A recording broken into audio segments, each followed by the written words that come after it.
Hello, everyone, and welcome to another small screen Star Wars. As always, I'm Julian Misha. I'm joined by Rachel Wilkinson. Hello. And we're going to be covering this week Maul, Shadow Lord, as we've been doing for the last 2 weeks. We're going to be talking about chapters 5 and 6. Chapter 5 is titled Inquisition. Chapter 6 is titled Night of the Hunted. As we suspected last week, these two episodes heavily feature Inquisitors, so we'll talk about that in full detail. And, I haven't been saying this the last 2 weeks, but I should say it just in case. This is full spoilers. I don't know if anyone should be expecting anything less. What else is on the docket? I found out that unlike how they've previously done the StarWars.com, like behind the scenes, like making of kind of stuff that they do in the past. Anyway, they used to post new blog posts every week. This time, they just have one blog post and they're updating it, which is why I didn't see it last week. Oh, I see. So anyway, we have last week's to cover on, and then this week's we'll kind of walk through some of the inside scoop stuff.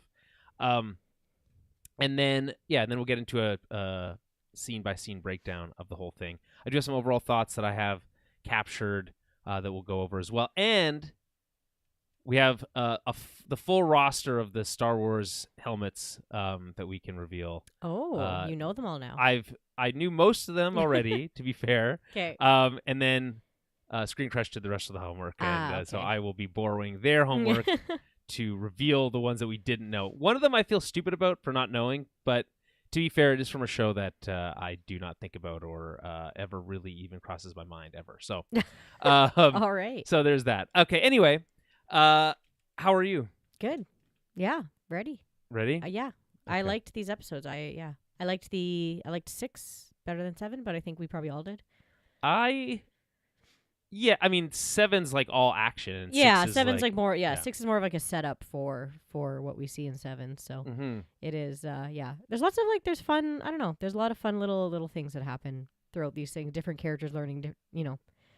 Yeah, like new so we get some about the world. We get some things confirmed. Yeah, that we did that we kind of suspected before.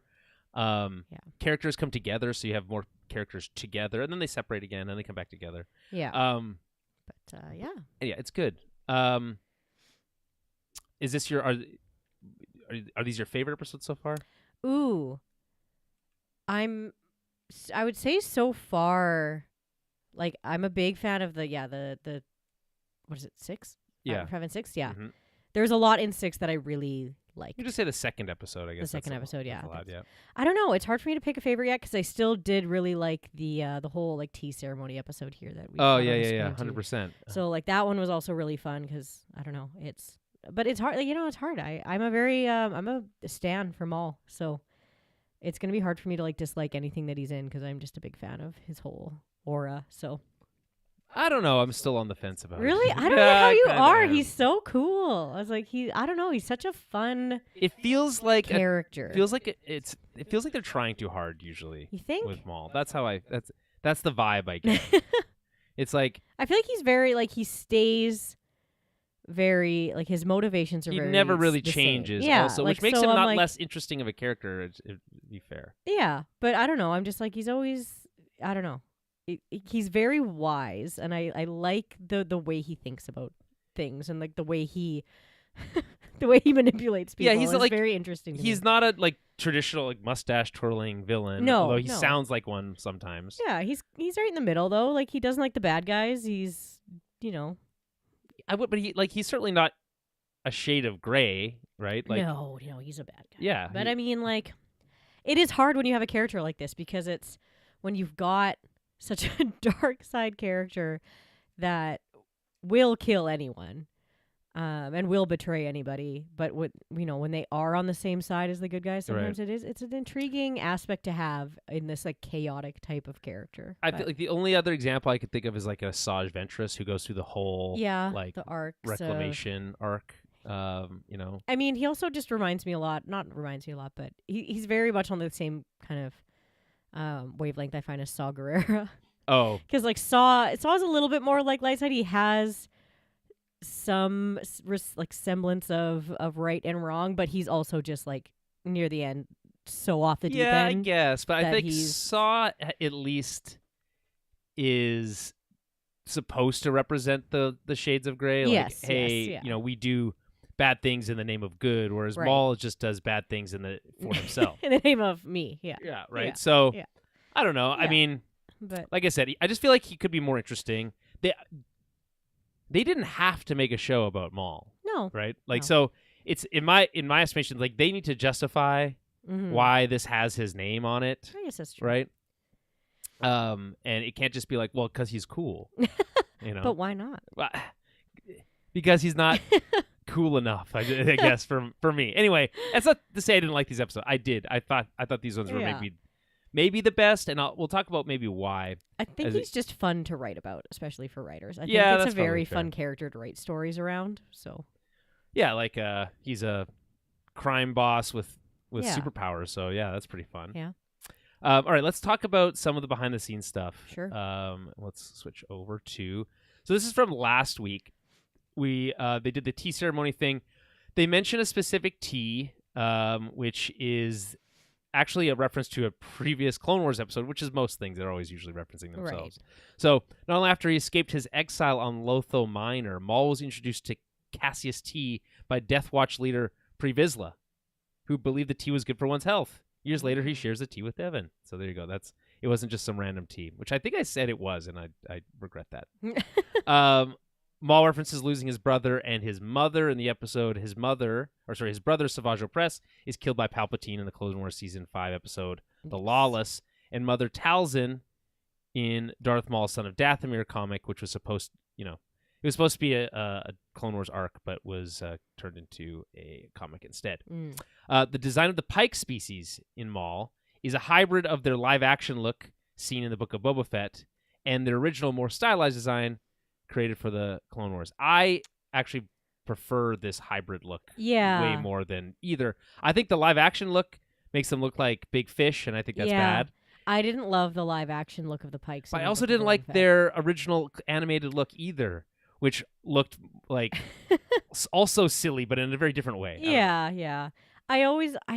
I find it's hard when there's such a drastic change between the two, like between the animation style and then the live action. Like, I understand why it needs to be that way, but yeah, it's also why it's really hard for me to not dislike how bulbousy the Grand Inquisitor's head looks. Oh my god! In live action, That's just them you cheaping can't- out. They could have done. They could have know. used CG. That's just them cheaping out. I know, and I get it that like in Clone Wars or not in Clone Wars, in Rebels specifically, like a lot of the heads are a lot skinnier. Oh yes, they all look very Yeah, so oblong.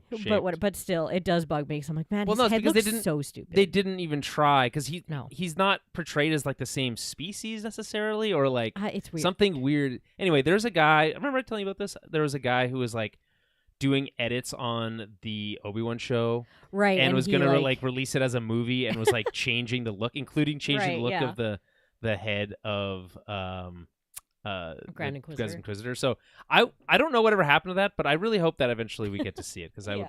that would be fun. Okay, number 4, the large stadium where Riley plays Bodekin, which we called like Spaceball. I thought or you called it something. shock ball. Shock I think ball. that's what they said. They thought it was. Before, That's what but...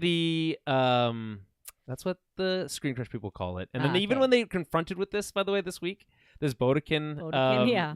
name, they're like, New sport. well, in the in the like RPG source books, that's what it was called. So they're like, we'll just stick with shock ball, whatever. Anyway, it's a rare glimpse of team sports in Star Wars. It's true. We just very rarely ever see that. I think we don't really see sports in Star Wars. It's all just like racing. It's like pod racing, Yeah. animal racing. That's true. Like we don't really Things see that you can bet on sports. typically. Although you can bet on all sports now if you believe the commercials. It's true. It's a scourge on society. People, the sports betting is not good for people. Anyway, Hut ball. other sports include hutball, a playable. I like to think that that's like football. Yeah. A playable game in the Yeah. Star Wars: The Old Republic video game. Gravball, originally from the Servants of the Empire series of middle grad novels, and Limmy, which first appeared in the 1994 novel The Crystal Star. So, pretty big stadium for this. There's more information about Bodekin later. 5. Marg Krim, who has been the leader of the Pike Syndicate since the death of Lom Pike in the Clone Wars Season 6 episode, The Lost One. The illustrious Imperator has an updated design. So, yeah, he's got this, like, funky crown. He looks a little less silly. He had that crown in... Did he? Clone Wars? Yeah, Okay. he's in those episodes, the shitty episodes with the Martez sisters. He kind of has that same crown. Oh, okay. Well, fair enough. Hey, those episodes aren't that bad. It's just they're just a little bit of a detour from what we were looking for. Krim threatens to feed Vario's remains to his Nexu horde, a reference to the vicious cat-like creature made famous in the arena battle from Star Wars Attack of the Clones. Yeah, those things are pretty cool. Mm-hmm. That's the thing that slices perfectly Padme's into midriff a two-piece. off. Yeah. Very, very, Important. Yeah. The whisper hiss sound that often accompanies Maul's appearance in Star Wars The Phantom Menace can be heard briefly as Maul speaks to Devin. And then the game of Bodakin has some lacrosse. I'm not sure why this is separate from the others tidbit, but has some lacrosse and Jai Alai references. I don't know what that is. And although we never see the game in action, creators figured out the rules of the game for reference. This just annoys me further. If you're going to go through the effort of making the rules for the game, just show us a little bit of it. Just give us a glimpse. Not just like the tops of people's heads or whatever it is that we saw. Okay, so that's last week. Anything that was interesting there? Okay. This is for this week. So number one, and this is going to be something I mentioned right away, obviously, which is the Imperial gunship seen transporting stormtroopers, our updated Imperial iteration of the low-altitude assault transport, the LAT, employed frequently by clone troopers. LAT, my favorite. Love the way it sounds, love the way it looks. Everything about it is cool as hell. We'll talk more about it. This might be my favorite version of the LAT we've ever seen. And not because it like looks cooler, because they just stripped the paint. That's not. But it's like they look. It's just a little bit more detailed, and then we spend a lot of time inside it, moving around it. They do a lot of cool stuff with it, and so I'm a big fan. The conscripted TK troopers are the standard shock troopers used by the Empire at this time. They're the first drafted Imperial soldiers following the gradual retirement of the clone army, right? And a precursor to the classic stormtrooper. So, they did a side by side on Screen Crush between the version of the TK troopers we see in Bad Batch and then the ones we see here. Okay. And so just in keeping in line, okay, what's different, what's new about the animation since we switched over to this show? So there's a little bit more detailing in a couple areas. So you'll notice, like, on the breastplate here, it's kind of like two pieces. Oh, yeah. That is not like that at all. And there's like two pieces here on the shoulder guard here as well. That's new. The weapons are more detailed, more weathering looking. We get more reflection on the visor. There's extra detailing on the visor itself, like this like extra hood section. There's like extra helmet section is there as well. It just a little bit more angular. There's literally more pieces. To this. Well, to it this makes animation. sense a little bit more for like technical functionality, right? Like when I see the little extra pieces on the arms, I'm like, oh yeah, that makes sense because you could move your arms better, and they can move their like their torsos better with more like what is it? Not segregated, segmented. Armor. Yeah. And I think the reason that we see more of this, obviously the animation is becoming more like having higher fidelity, but we're moving away from the stylized look of the Clone Wars and Rebels more so, to a much closer in line with live action appearances of these people. Obviously, like the live action characters, especially, don't necessarily have as much fidelity. They're going to continue to look animated, but with things like helmets and vehicles and weapons and armor, they can just get closer and closer to using the actual movie quality animation pieces, like the tools. Right. And so I'm using the wrong word. I'm blanking on assets. They can use those assets. So we're getting closer to that, and they have the ability to just swap them in a lot more easily now. And they look really, really cool. So, also this like under eye, like extra bit of like polygonal work here. Okay, is also new, as far as I can tell, for this version of the TK Trooper. So there you go. There's a little bit of, not great for the audio listeners, but it is what it is. We do this live, by the way, Twitch and YouTube, every week. It's been the last 2 Tuesdays. Today it's a Wednesday. It is what it is. Okay. Moving on, Lieutenant Blake can be seen looking at the Janix Civil Defense Evidence Board for the Maul case, a classic trope in a procedural police drama given a digital Star Wars spin. Yes, I didn't mention it before, but I have clocked that before, which is like, yes, this is just like the board with strings, but the digital version. Yeah. The Inquisitor on the scene to track down Maul is the first brother, also known as Marok. Mm-hmm. Marok was originally created by Dave Filoni for the first season of Ahsoka, in which he meets his end as a poof of smoke. He later showed up.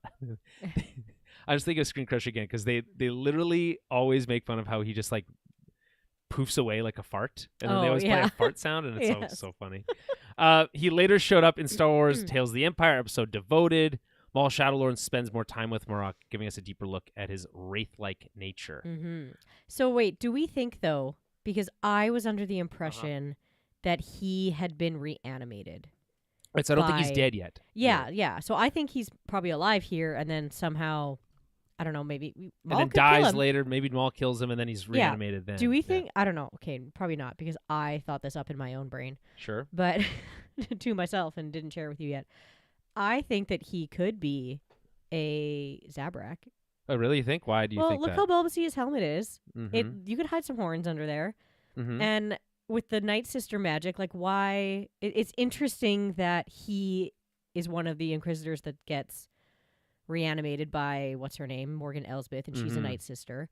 So it's like, did she use her spooky Night Sister magic? I think that's a good theory as any. But at the same time, I don't think it only works on just their species. I think they can reanimate anyone. Yeah, but I do. Yeah, that's true, because I think they reanimate those whatever they're called, the remnants, not the remnants, but the Imperial, the remnant, the night troopers or whatever. Yeah. But they're more they move more like zombies, and this is like more special magic. But the only other time we see it done like so that you can come back as quote unquote normal is with I just mentioned her, Asajj. Yeah, because I was like, she brings back Asajj because she's a Night Sister, so maybe it works better on their species. Maybe. I am very open to that interpretation, and it certainly would play into like a deeper thematic connection to Maul. It'd be kind of neat, and then that also means, because usually these Inquisitors are old Jedi, that does mean that there's like a Zabrak Jedi. Yeah, that, or I mean, his brother wasn't a Jedi, but then he starts wielding a lightsaber, so who knows how that works? Yeah. Who knows how that works? Lieutenant Blake was originally named Lieutenant Tavich. His name changed during the development of this episode. Okay, I wonder why. Maybe they're saving Tavich for another something else. I do like, by the way, speaking of like fidelity of animation here, the 5 o'clock shadow that we've got I thought you were going going to say here. the freckles. And the freckles. It's like he's just got a bit of like a skin condition. He's very pale. He's got it. Oh, they're all very pale. Blonde. They spend a lot of time. Blue-eyed. They spend a lot of time in on ships with no light, so they get very pale. He's just a little splotchy with and I think it just gives a more detailed look, and like I love how the bushy eyebrows. Eyebrows, yeah. Okay. Sixth, Lawson apartment is filled with interesting props, many of which have appeared in previous animated series, including an opened but uneaten chocolate bar from the Bad Batch. Love that. A large ball that Riley holds, originally seen in Tales of the Jedi, and a series of eating utensils first seen on Pabu in the Bad Batch. So there you go. Like a spork and a spoon. Why would you need a spork and a spoon? I don't know. Wouldn't That's a weird... I hate, as in... I don't know if you know this, but there's a whole subgroup of people out here in the world that are very particular about what spoons and forks that they will use, and I am one of them. Oh yeah, no, my girlfriend's like that. She's like, like, I can't hold that. There's the looks of those give me the biggest ick. I couldn't use either of those. Too long on the handle, too round on the head. Both. Yeah. That spoon looks like a shovel. The spork is too round. There's too many things. Yeah, okay. But everyone's like, if you're real into if you're hungry enough, you'll forks eat with and spoons, you might have a touch of the autism. So. Yes, that's the joke. The touch of the tism. So maybe I'm on that spectrum. Yeah, my girlfriend makes that joke all the time. She's like, no, my autism will not allow. No, I get it. That. It's like, ooh, no. A sign in the back of the casino parking garage directs visitors to the train station. I think it's funny. It's like, okay, we're just gonna start calling out anytime there's lettering. a sign. Yeah. Okay. Earlier drafts of this episode had Marok called the Grand Inquisitor in the final scene, but he was removed following the second draft script. I guess at this time maybe he could have been the Grand Inquisitor, and then that role falls to someone else later. But doesn't that ruin the reveal? No, because that not necessarily. Because we don't know who he's talking to at the end. Could be either Grand Inquisitor or Vader. Oh, sorry. Earlier drafts of this episode had Marok calling the Grand Inquisitor. Sorry, I read this as the scripts had Marok as being called the Grand Inquisitor. No, it says it has him calling the Grand Inquisitor in the final scene. So that means that it's not Vader. the Grand Inquisitor. Well, it doesn't necessarily mean that. I don't think it's necessarily Vader. Although it is important. He's the one who's running the Inquisitors. He is the one who's in charge of that program. Correct. Yeah. But. And then, okay, so I always love Stormtrooper design facts. The Stormtrooper design nods to Ralph McQuarrie's original Star Wars concept art, continuing a style established in The Bad Batch. Quote, even though the style is a little more painterly, the Stormtroopers are the McQuarrie-inspired Stormtroopers we see in The Bad Batch.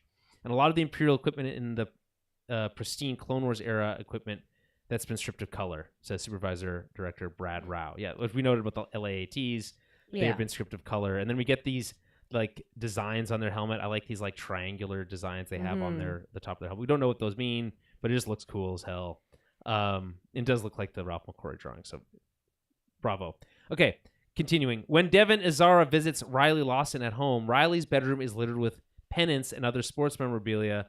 Quote, you can almost smell the room, unquote. Head writer Matthew Michnovitz jokes. Yeah, I mean, he's obviously like a jock boy. This scene is very funny because she's like giving him a hard time, and he's like super nervous and like putting all his stuff away. It's she's like, we've obviously had very different lives. It's very cartoony, and I think that's fun. Okay, and last but not least, 11. The design of Maul's legs was established in Star Wars: The Clone Wars, but for Maul, Shadow Lord, the mechanical innards were crafted to show what happens when Maul's mechanical legs are damaged. Quote, it was an opportunity to design the inner workings of the pistons and the sparks and all that kind of stuff, says Rao.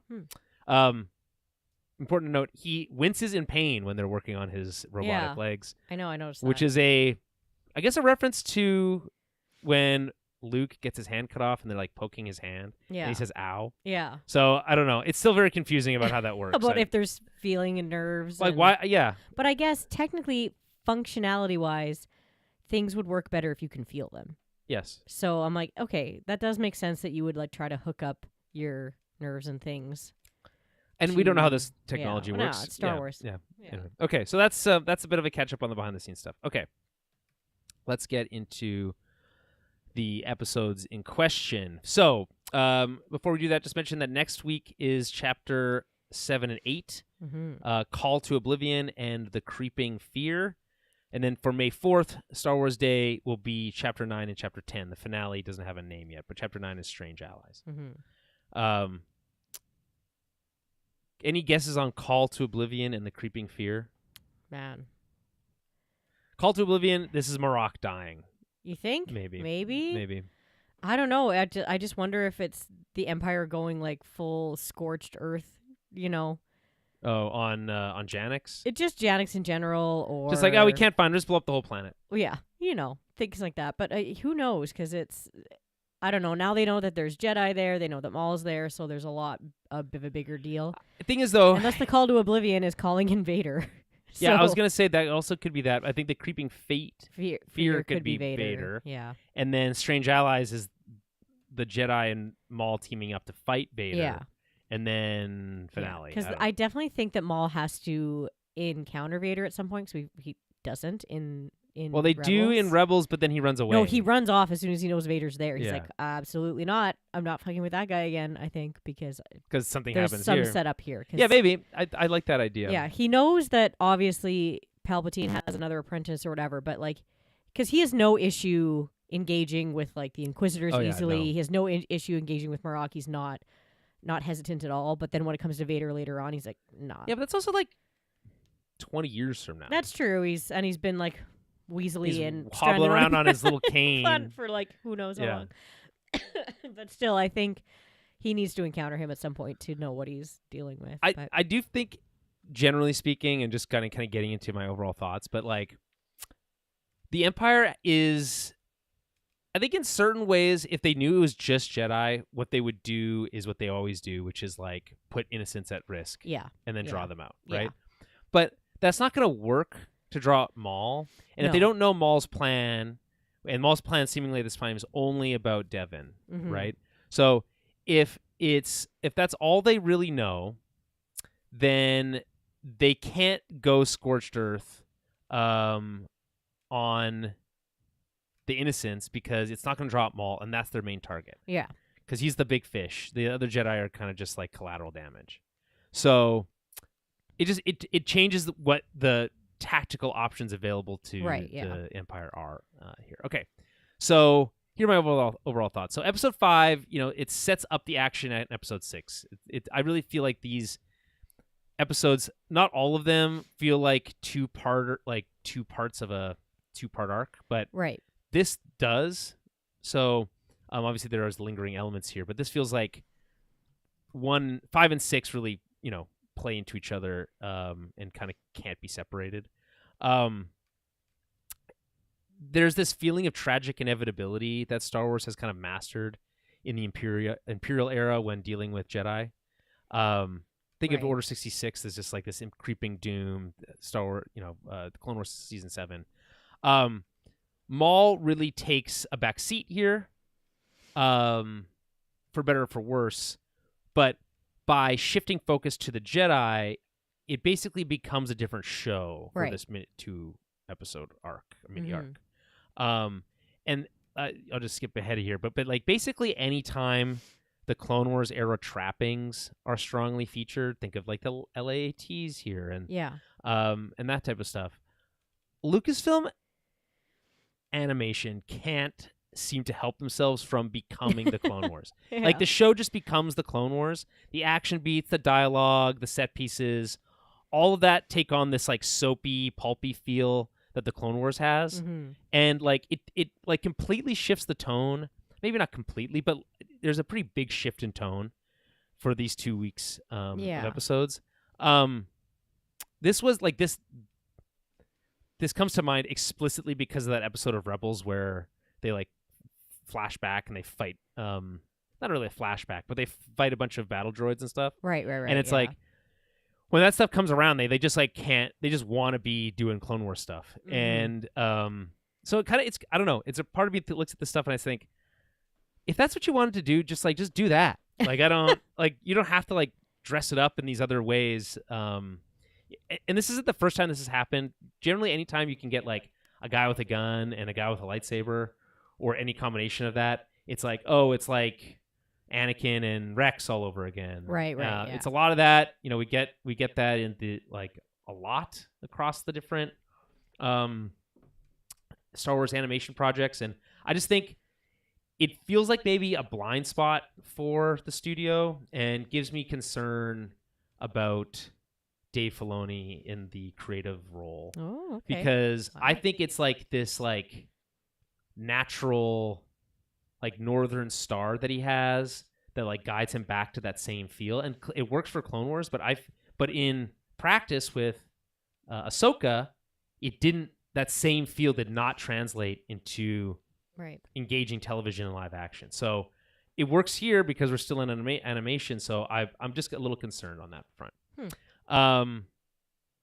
Anyway, did you feel that in terms of like that shift to like the Clone Wars feel? I don't know, not necessarily. For this one, it just this episode to me felt a little more, I guess just obviously because of the time frame, but it feels more Andor because it is the Empire and because they're doing their typical trope of like coming in and taking over, and then the people around that are on that planet not really realizing what that's going to look like, and you're seeing. Yeah, that's that like impending impending fear, that creeping sense of inevitability that where it's just kind of doing. Where all of a sudden it's like, okay, like it's not just going to be as simple as they think it is, right? So, but it did just also give me a little bit more of like a police procedural feel.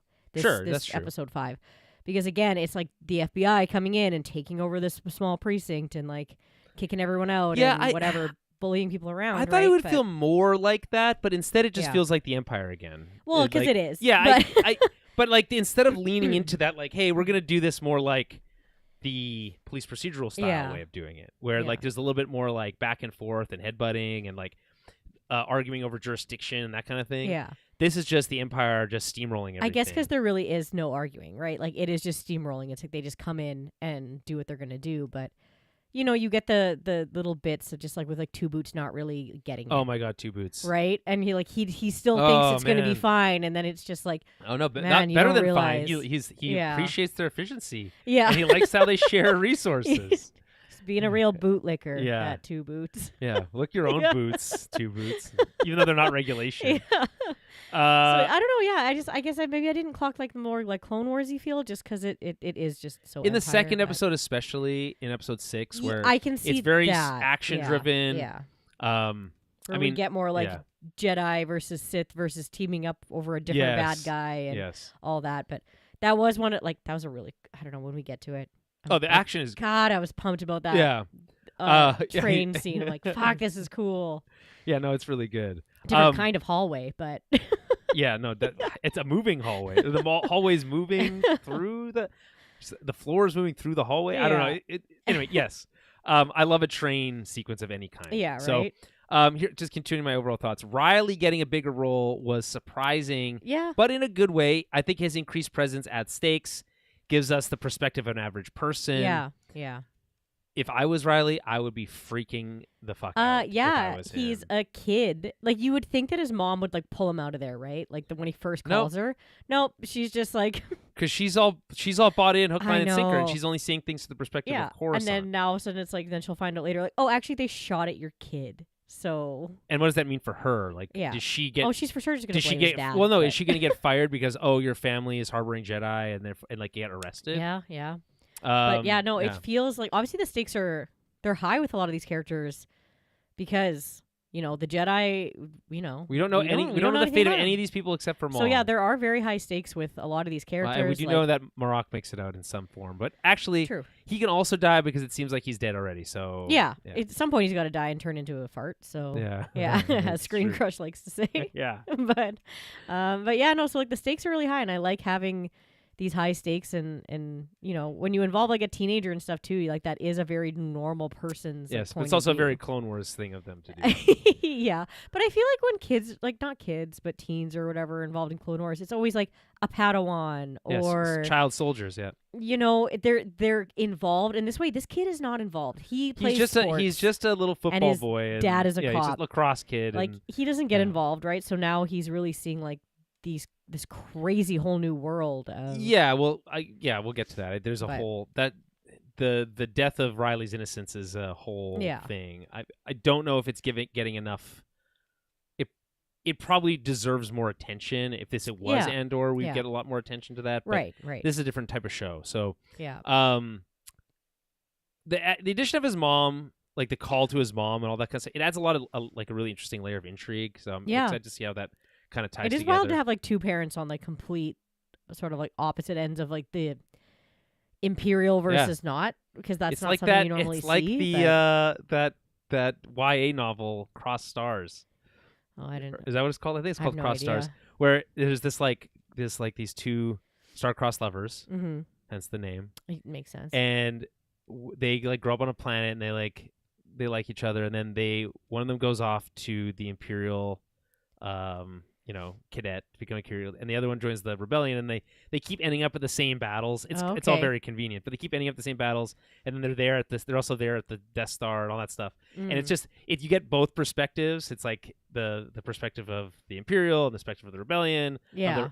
And they're like from the same events. Hmm. And so it's you know what? As far as the YA novels are concerned from Star Wars, it's one of the better Okay. ones. I Interesting. recommend it. Yeah, I haven't. Yeah. I haven't actually heard of those. So. I listened to the audiobook for that one. Yeah. Okay, so I'll continue on this train, which is that the imps are incredibly menacing. Yeah, in my they're opinion. not holding back.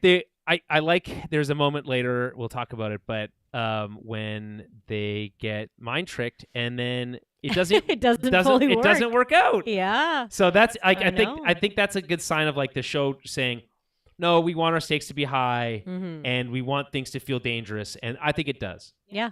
Yeah. I think the Jedi and anyone with a lightsaber feels more, using the word dangerous again, more dangerous than I'm used to seeing them. Yeah. Right? Yeah. I think the tension and the stakes, the lightsaber combat feels heavy. They're cutting through things. There's this moment where Docky, I think, deflects the blaster cannons from the LAAT, the LAT, and it's like that's really freaking cool. He does this like jumping like boom, as it goes because it's like this much bigger sound, right, than a typical like blaster. Anyway, so that kind of stuff I feel like adds up over time to like just give it a lot more weight and danger.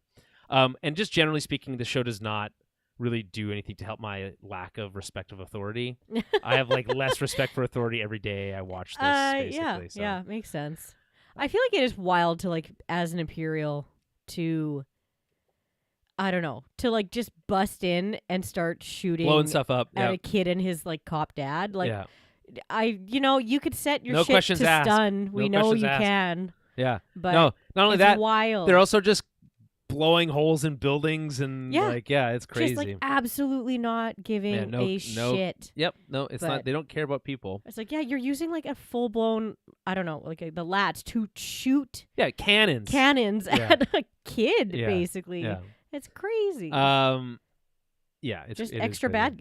They're bad guys, but we also really like did a lot of touring of the city this week, and I think all the locations are beautiful. And like not only that, the way that they're rendered is very interesting. Like the way that the subway platform, for instance, is constructed is really cool, and like adds a lot of like makes you think about the world and how it's built together. It just it's all very Star Warsy in a very good way. The music continues to be very strong.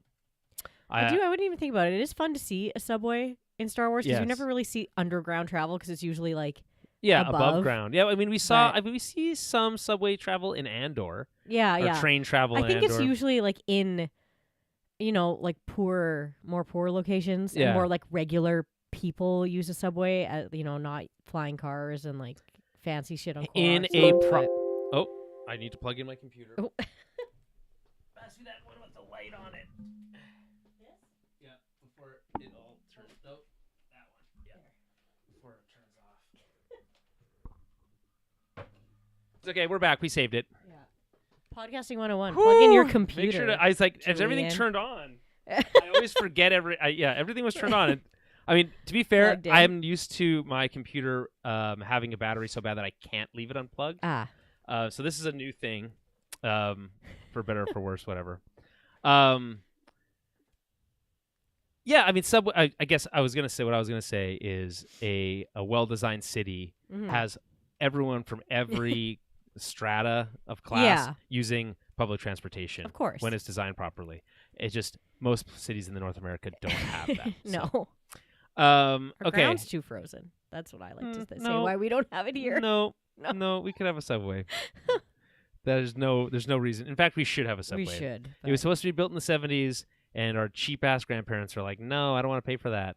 And we would all be reaping the benefits if not for our cheap-ass grandparents. Anyway, where was I? Oh, the music. The music continues to be very strong. I feel like I sense more episode 3 musical cues. There was for sure one in the second episode, and obviously there's some Imperial like horns that make a lot of appearances here. Right, but in general, I think that this episode thematically has a lot of episode 3 Fall from Grace type of themes. So it makes sense that they would start leveraging some of that music. Yeah, I feel like anytime you get Imperials coming in, you need those like deep trombone-y kind of like yeah. Yeah. I love that's my favorite. I heard them use that and I was like, where do I first hear that like being used, and I can't place it. I want to say it's episode 3, but it might be something else. So anyway, impeccable action sequences as we talked about. Love the LAAT chase. Everything with lightsabers feels great. And then here's my 2 nitpicks. Okay. The 2 boots, like those boots aren't regulation for a character named 2 Boots. Feels really on the nose, and I just feel like it's like a little forced. It does like, we get it. His name is 2 Boots, and he's wearing boots. Like, yeah.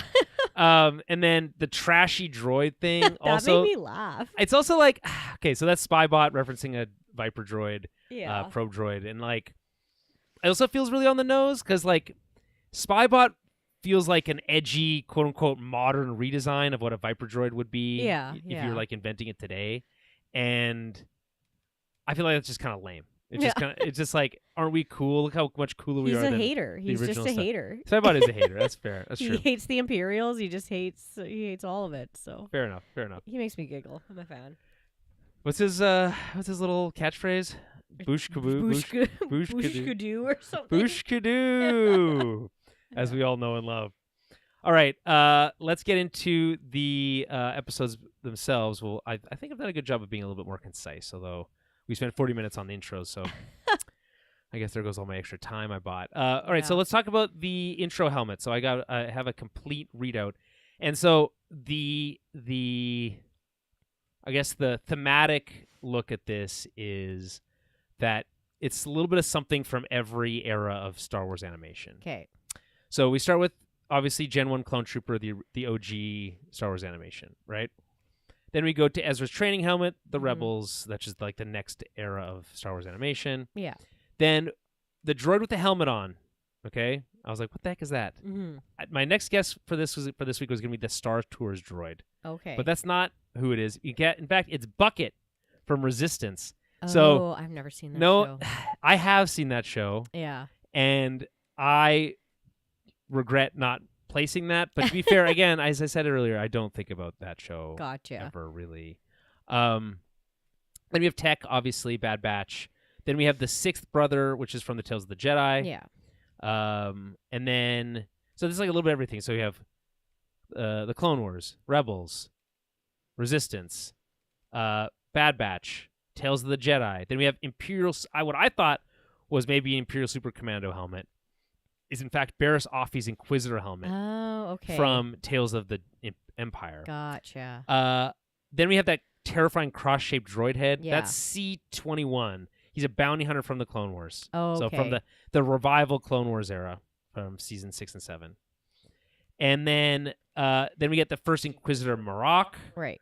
who I think we also see in the last Tales of series. Yeah. And then Two Boots, obviously, Boots, from yeah. this series. So it's a little bit of like one from everything, basically. I'm a little upset because I know I'd recognize the C-21, but I couldn't place it. And then It being a bounty hunter makes sense, yeah. And then the Star Tours droid, I mean, like Bucket from Resistance, not the Yeah. Star Tours droid, but like that was like a duh. I never come would have clocked that, on. but yeah. But yeah, it also like they come by really fast, and obviously you don't get a great shot of it. Right. But here's the thing: I do continue to respect that like it's reserved for people with helmets on or droids. Yeah, yeah. And it's like that shit's cool as hell. It's not just some person's face. Yeah. And so, as someone who exclusively collects Black Series stuff that has a helmet or a droid, I feel seen. Okay, so before we get into Chapter 5, Inquisition, I'll just mention a couple things, a little housekeeping. So if you want to help support the show, head over to patreon.com/TowerBabblecast. We're doing monthly film clubs. This month we're doing Taxi Driver.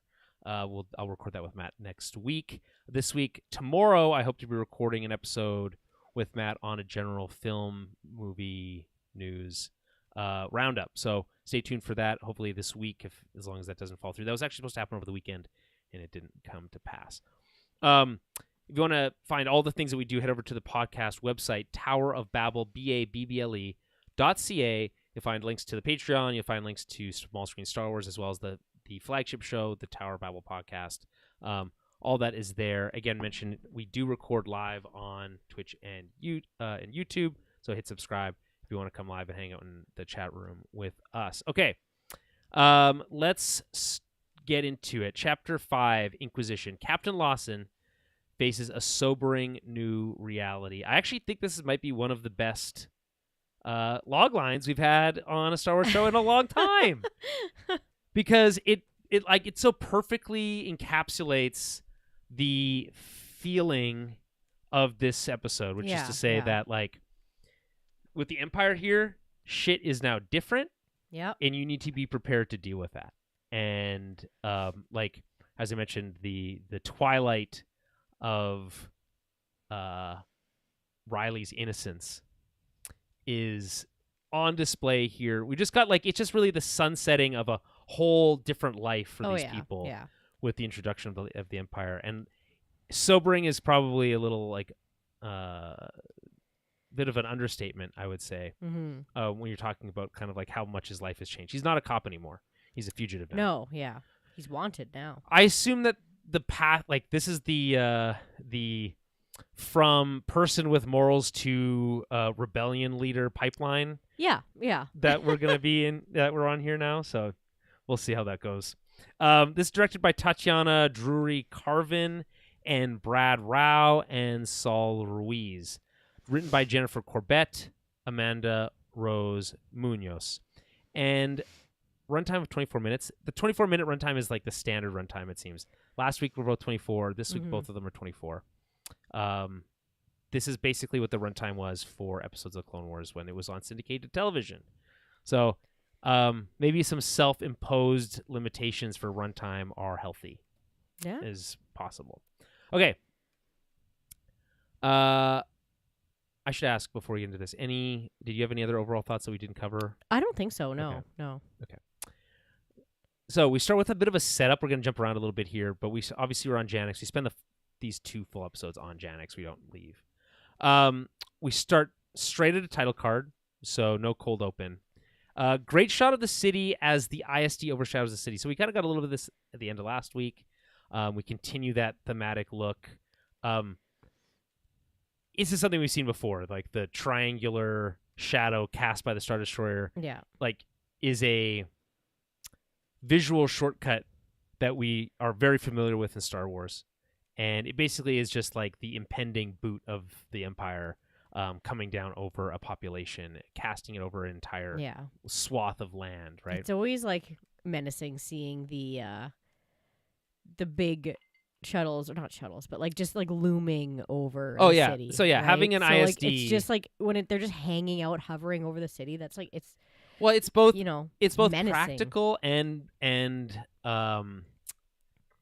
it's psychological warfare, right? Like you put it out, you hang a Imperial Star Destroyer over top of a city, and it's like, again, this visual representation of the control they have over the people. Like the Star Destroyer doesn't need to be there. It could be in go orbit. back up into orbit and just like hang out. But the fact that they just leave it is it's much more. Again, it's like what they did on Jeddah and all that stuff. It's like it's not an accident. It's there to show the level of control that they have.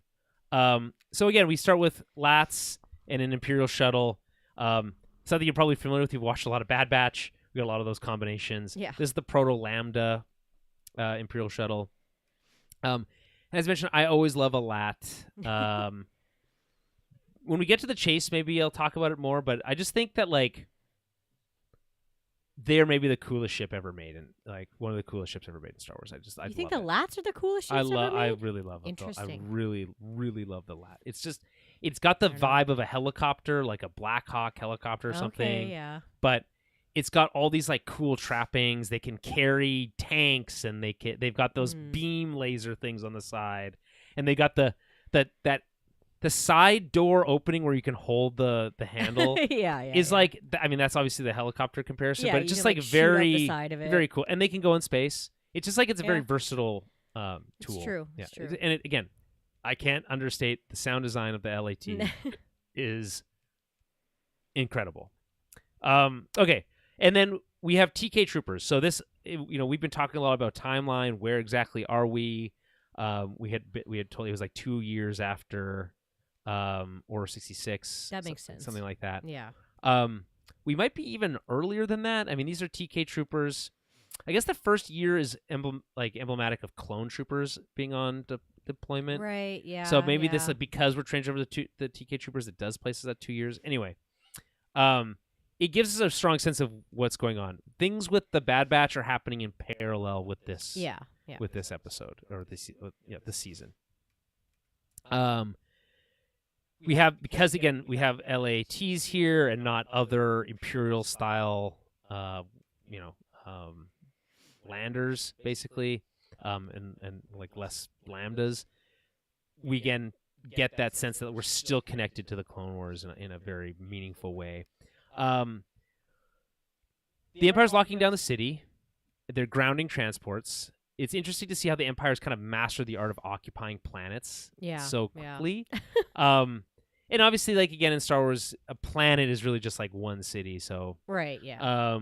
But regardless, it's like, okay, so they impose the Star Destroyer.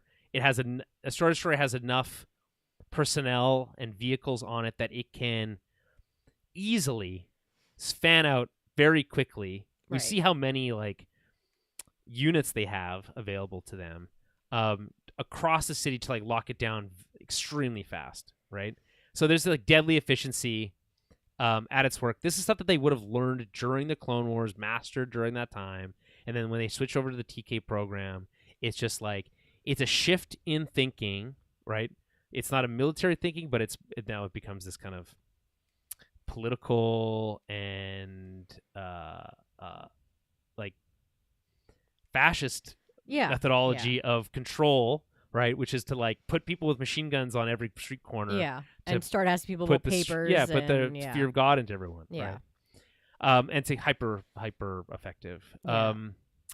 Even at one point, they're like, "Hey, you look like you know something." Yeah, I love that line. I thought that I was laughing hard at that. I was like, "What?"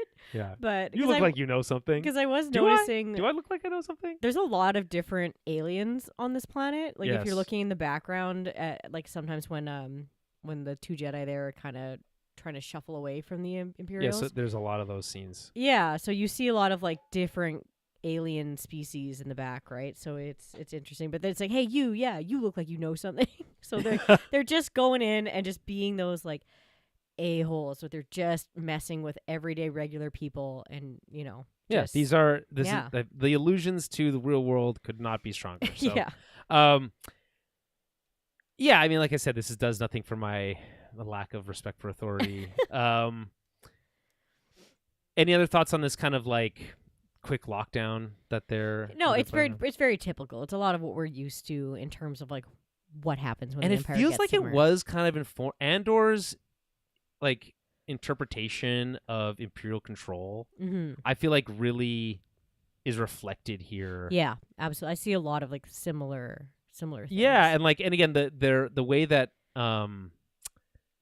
stormtroopers come across as more scary is something that I think was really lost in Star Wars for a long time. Right. And it's kind of recaptured in Andor in an interesting way. And here we see it. And it's really I think it's very effective at kind of at setting a tone. So Master Daki and Devin make plans to get out of the city, choosing to give up on the Maul issue. Or just like, we don't. It's there. Yeah. It's the Imperial issue now. It's not for us. We have to concentrate on us. We need to find somewhere to hide or get out of here so that we can wait for the Empire's stuff to cool off and we can move on. Captain Lawson tries to fall on the sword for the failed mission while speaking to Chief Kleiss, but she insists it's her job to take responsibility with the Empire for the failed attempt to take down Maul. Right. There's this like, again, this impending sense of doom. It'll come up over and over again, but Kleiss seems concerned, but maybe not concerned enough. You know what I mean? Like it's like, oh, your droid really stepped in at this time, and like, hey, it's like there's this great line. Could be worse. It's not like we were harboring Jedi, which is fun. I think that's a great line because it's like, okay, well, I guess he's technically harboring Jedi, but also not really. And then years later, it's almost like she also doesn't think it's going to be as bad as it is. Like she also has this idea that like, oh, the Empire's not that bad. They're just going to come in. It's bad. We'll get a slap on the wrist. Like, they'll take over, yada, yada. But like, it's not like you're going to get, actually, no, you're probably going to get low-key sent tortured. To prison or whatever by an Inquisitor. Like it's harsh, right? So I mean, it's beyond harsh. I mean, what happens? We don't even know what happens to Kleiss, but we see her fingernail markings on the table. Yeah, crazy. So that's not good. And then her badge is like thrown around. So it's not great. So she's very like, I guess you could argue that like her mishandling this and like not putting a moratorium on like anyone contacting the Empire, and like leaving it up to Captain, like to her people, kind of brought this on herself. You could argue that, but also obviously she doesn't deserve what happens to her here. No. And then we meet Lieutenant Blake and his little droid. So Lieutenant Blake, the Imperial, accuses the chief of withholding information on the whereabouts of a dangerous fugitive. Takes over the case, and then really the whole planet, and has the chief sent for interrogation. Mm-hmm. She tries to push back and basically be like, well, don't make accusations unless you can prove them. Very cop-like, Yeah. right? But as we know, Imperials don't care about that. They'll make up whatever they need to do whatever they want. Mm-hmm. They have impunity to not have to deal. There's this, again, my lack of respect for authority. When you see this type of behavior, it's a abuse of power, obviously. Yeah. But it's this idea that you can both set the rules, make the rules, but then not have to play by them. Mm-hmm. And so you basically get to change the rules at your will, right? Which really makes it like a completely uneven playing field and tilts everything in your favor. It's disgusting, and I hate it. Yeah. So anyway, Yeah. Captain Lawson tries to intervene, but Blake already has his eyes on him. Like, oh, don't go too far. Mm-hmm. We see their badge, so because he grabs his badge off his belt. This is so funny, and then I guess it flips out like a little like a real cop badge. like an old or like a Star Trek communicator. Or whatever. Oh, okay, yeah. And it's funny because there's a scene where he grabs the badge, but his eyes don't look down. Mm-hmm. But the way that the dialogue is said, it's like, oh, don't go far, Captain. Yeah. It's as if he's supposed to have read the badge, but his eyes don't look at it. So I don't know if that's just a mistake in animation or not, but it's funny to me. I just think it's funny, okay, we're going to set up this badge concept because it's going to come up a scene later where he needs to be able to understand that Klyce's badge has been taken. Right, right. And we need to, as the audience, need to understand that that's what's going on. Yeah. And then later, when he gets home and he tosses his badge on the counter, we're supposed to kind of interpret, this is all very cliche cop stuff, but right. they have to establish what a badge looks like. So this is them doing that. So I think that's yeah. It's like a fun shorthand. We're treated to a montage of Imperials offloading onto the planet and checking IDs, basically just posting up everywhere. And this is also seen by Spybot, who reports back to Rook. Rook, meanwhile, suggests to Maul that they should relocate to another system. Now that the Empire's here. But Maul wants to stay on the planet, presumably. And Rook mentions this. It's like, oh, because you just care about the girl. Right. She's a little surprised because she did try to kill him. And I love this line from Maul. An admirable attempt. She'll make an excellent apprentice.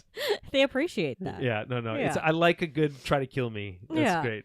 I do like how competent she is. She's not... Oh, no, she's very competent. Yeah. She's very good. She's not just a bumbling kind of Padawan that is being... she seems so on the clumsily. older side. Yeah, because she handles an Inquisitor, relatively well by herself. I mean, she might have been knighted soonish if it wasn't for 466 and, Ludi is concerned. This is the only Ludi we get for this whole week. Is concerned because his smuggling operation has been grounded because of the Empire, and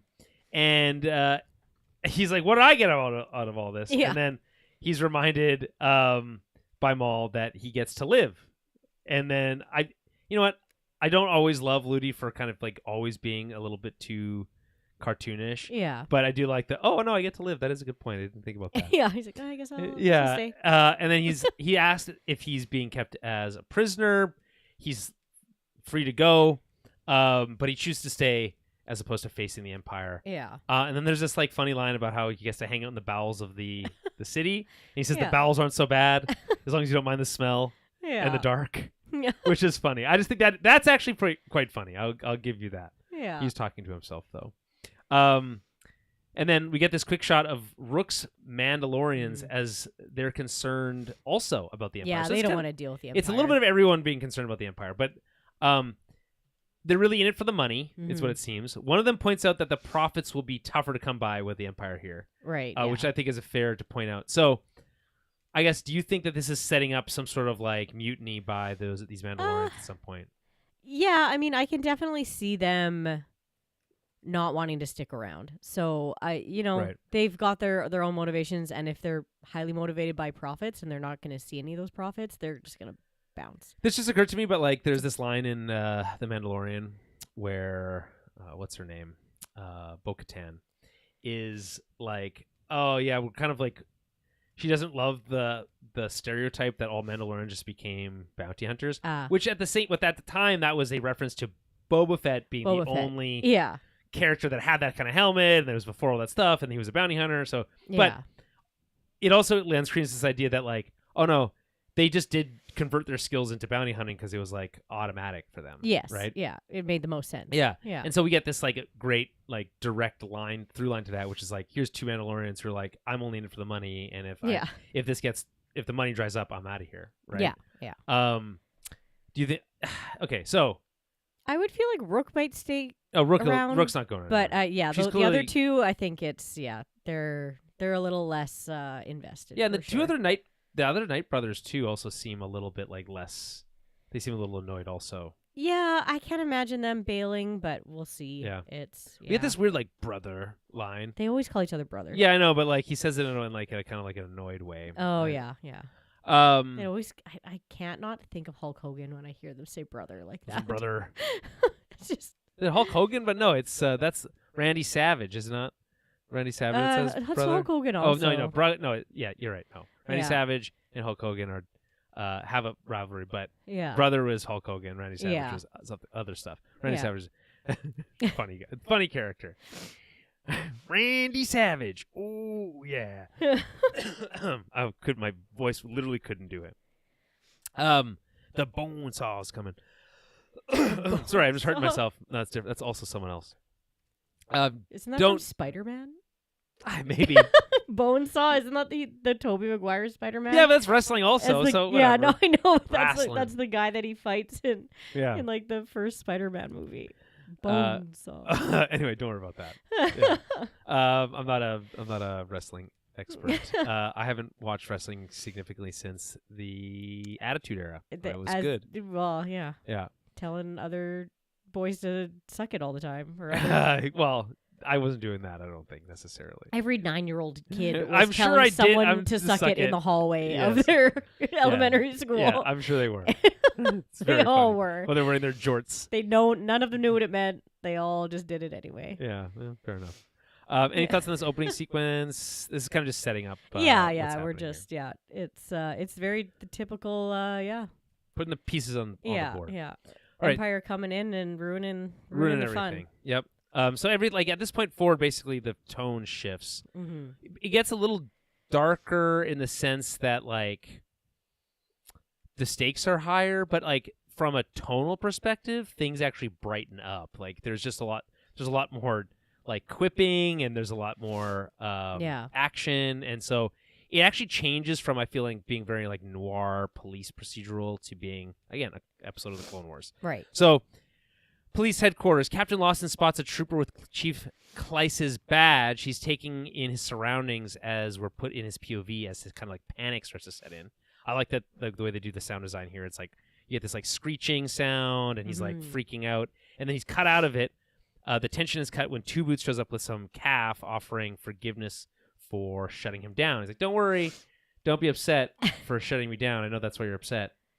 And there's this great, like, this is the last moment that these two have together in this 2-episode arc, and he basically says, "You just don't get it. Mm-hmm. You think that you brought this on us.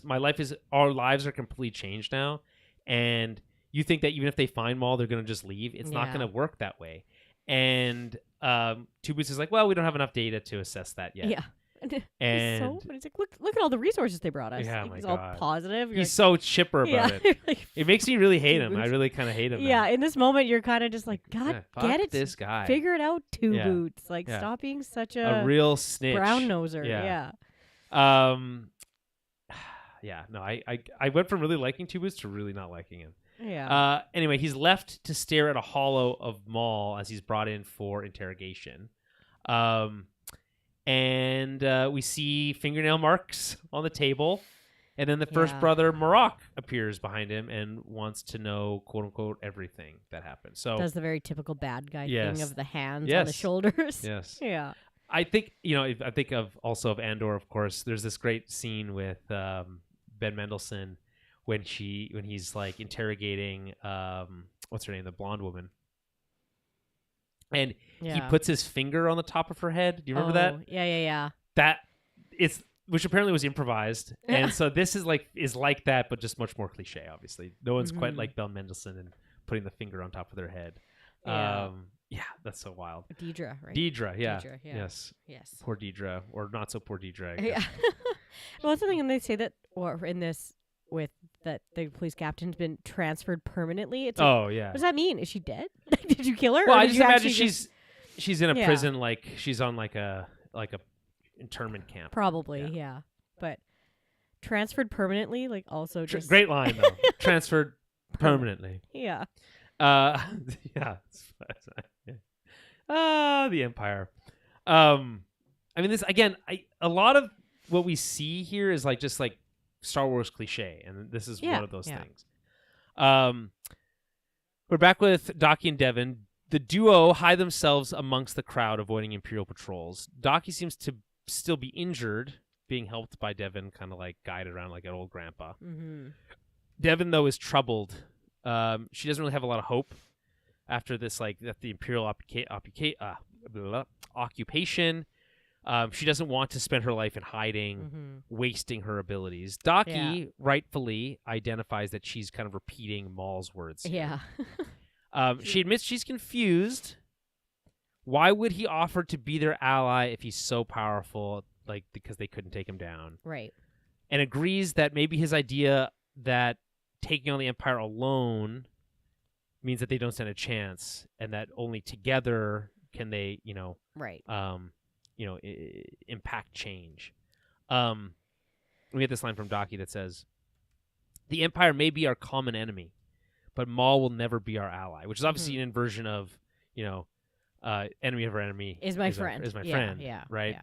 Yeah. Docky is smart enough to clock that. Like he's just like whatever. Like we understand that we have the same motivation right now, but like that guy is not someone we want to help and we don't want to be aligned with, and like he's bad news. Well, I think Docky doesn't maybe fully understand the stakes here. Like I don't think he understands that Devin's being targeted by Maul. Maybe not yet, no, in but that way. I think he just knows that like he can't be trusted. He's like, no, like we know who that guy. Like I know who that is.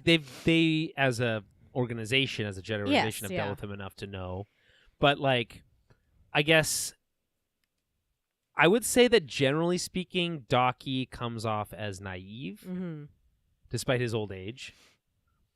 This isn't necessarily one of those times, but I think maybe to Devin it comes off that way. Yes, I would say so. Like, because I feel like we always see this kind of trope when there's an old master and a younger Padawan in this time frame of the Empire, that the younger Padawan does kind of get these. Yeah, like we have to do something, and we can't do it the same way we did it before. We need to act, and we need to change. Yes, and like the old Jedi is like, no, we got to stick. They still want to stick to their old Jedi ways of doing things. We have to do it the way we've always done things. Yes, it's like, and it's like, okay, well, that's not working anymore. We literally were the same anymore. Literally we have to adapt for doing the things that we've always been doing. Yeah, so it's that struggle between like how far can you adapt until you're before you sacrifice everything that makes you who you are. And I guess like. Yeah, I mean... So yeah, the younger Padawans are always a little bit more flexible to adaptation, but like we're, the older Jedi Masters are more rigid in... Yeah, it kind of comes across as like this continuing metaphor about how the Jedi are blind to their own weaknesses. Right, yeah.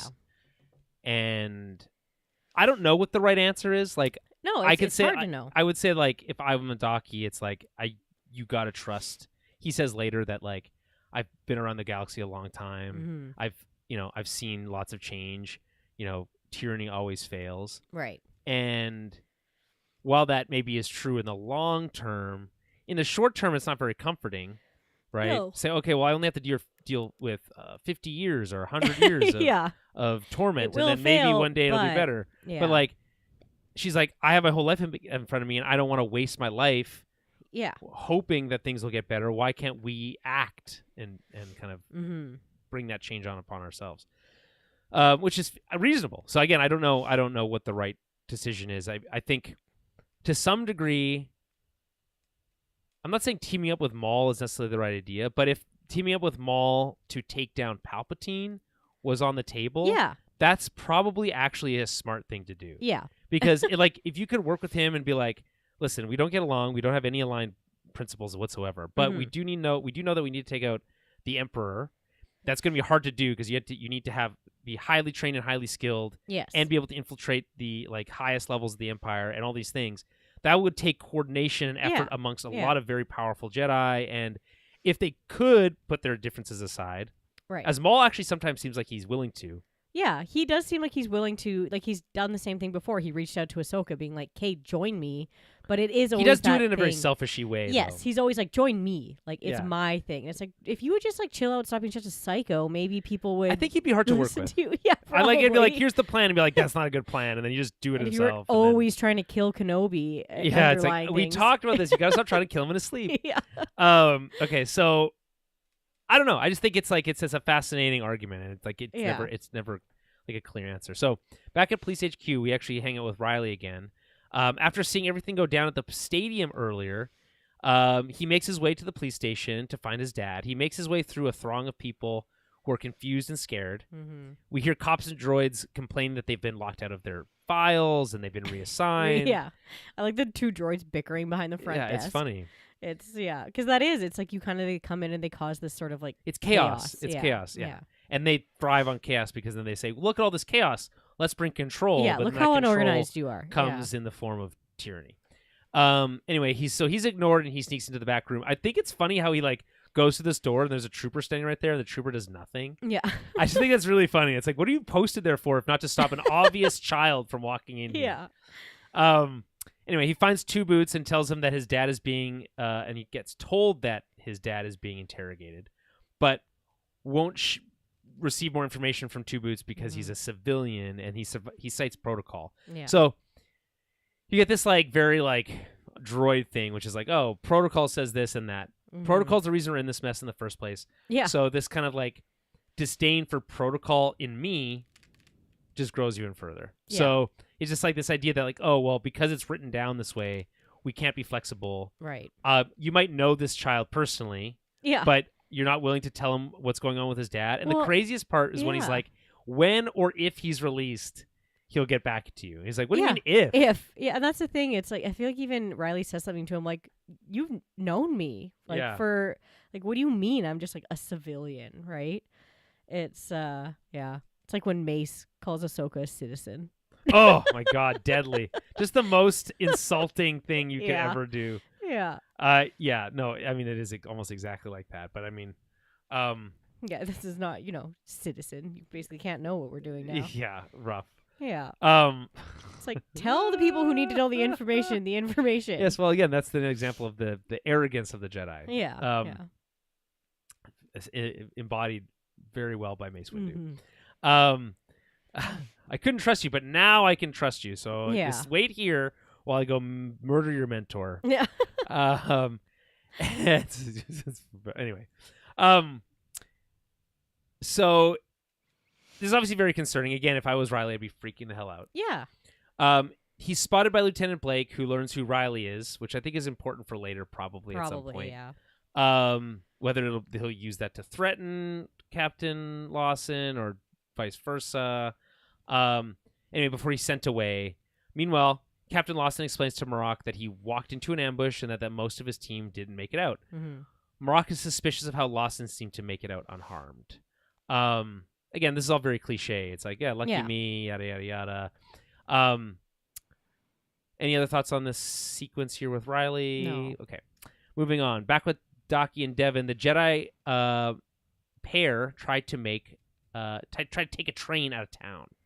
I love a train. Mm-hmm. Obviously, one of the things that Star Wars it's a combination of samurai and westerns. Trains are a very Western thing, and I love great public transportation. So, we get a really cool looking train platform. I like how when a train arrives, the platform extends out to reach meet the train. Right. Which is a really smart way of having infrastructure that both keeps you safe, but in classic Star Wars tradition, also is dangerous. Yeah. Yeah. No railings. Yeah. Yeah. Well, there's no railings on a No. subway station either. Some places have kind of put them up now. Really? There's it's because of people keep jumping on the tracks. Yeah, but it's almost like walls that come up.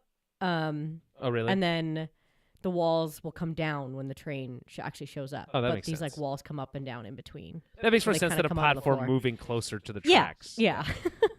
Yes. But either way, I like. I just think it's cool design. Yeah, yeah. Star Wars design. Their plan is to wait out the Empire at some ruins that are in. You know how Jedi love to hang out at ruins. Yeah. Apparently, there's ruins in the jungle somewhere. Of course. Just a quick reminder: this planet Janix, the city, is in a crater, built into a crater, and then it's surrounded by dense jungle that's apparently quite dangerous. Right. So their plan is to try to escape the city into the jungle and hang out at these ruins, and wait for the Empire to capture Maul, for their grip to loosen a little bit, and then once there's a crack, escape through the crack before they're discovered as Jedi. So he tries to comfort Devin, Daki does, by saying, "Throughout my long life, I've seen the galaxy endure many changes. Tyranny is always defeated. We must remain hopeful." But again, do you think this is a naive perspective? We talked about this a little bit already. Yeah, I mean, but it's also one of those things where we don't know how long his species lives for, but say he's like a Yoda species and he can live for like 800 years. Even half that. Even is a half long that. It's time. like, yeah, dude, like that's pretty different to someone who doesn't have that lifespan. But also, to you wait. you could also say, even if he's 90, let's Yeah. say, okay, he's 90 and he lives to 150. Okay. Yeah. So he's just a little bit longer than a human lifespan. Also, I don't know, how long do Twi'leks live? A don't little bit know. We longer don't than really people, know. but probably not much longer. Yeah. The galaxy has been, quote unquote, at peace for 1,000 years. We really have no context for how long, like, as a person living in any time, Yeah. how long 1,000 years is in terms of like what that means for change. And like, Right. there's eras on the human planet, in a human civilization, where 1,000 years passed and like there wasn't like massive, meaningful change in terms of like technology or way of life or how people Right. lived.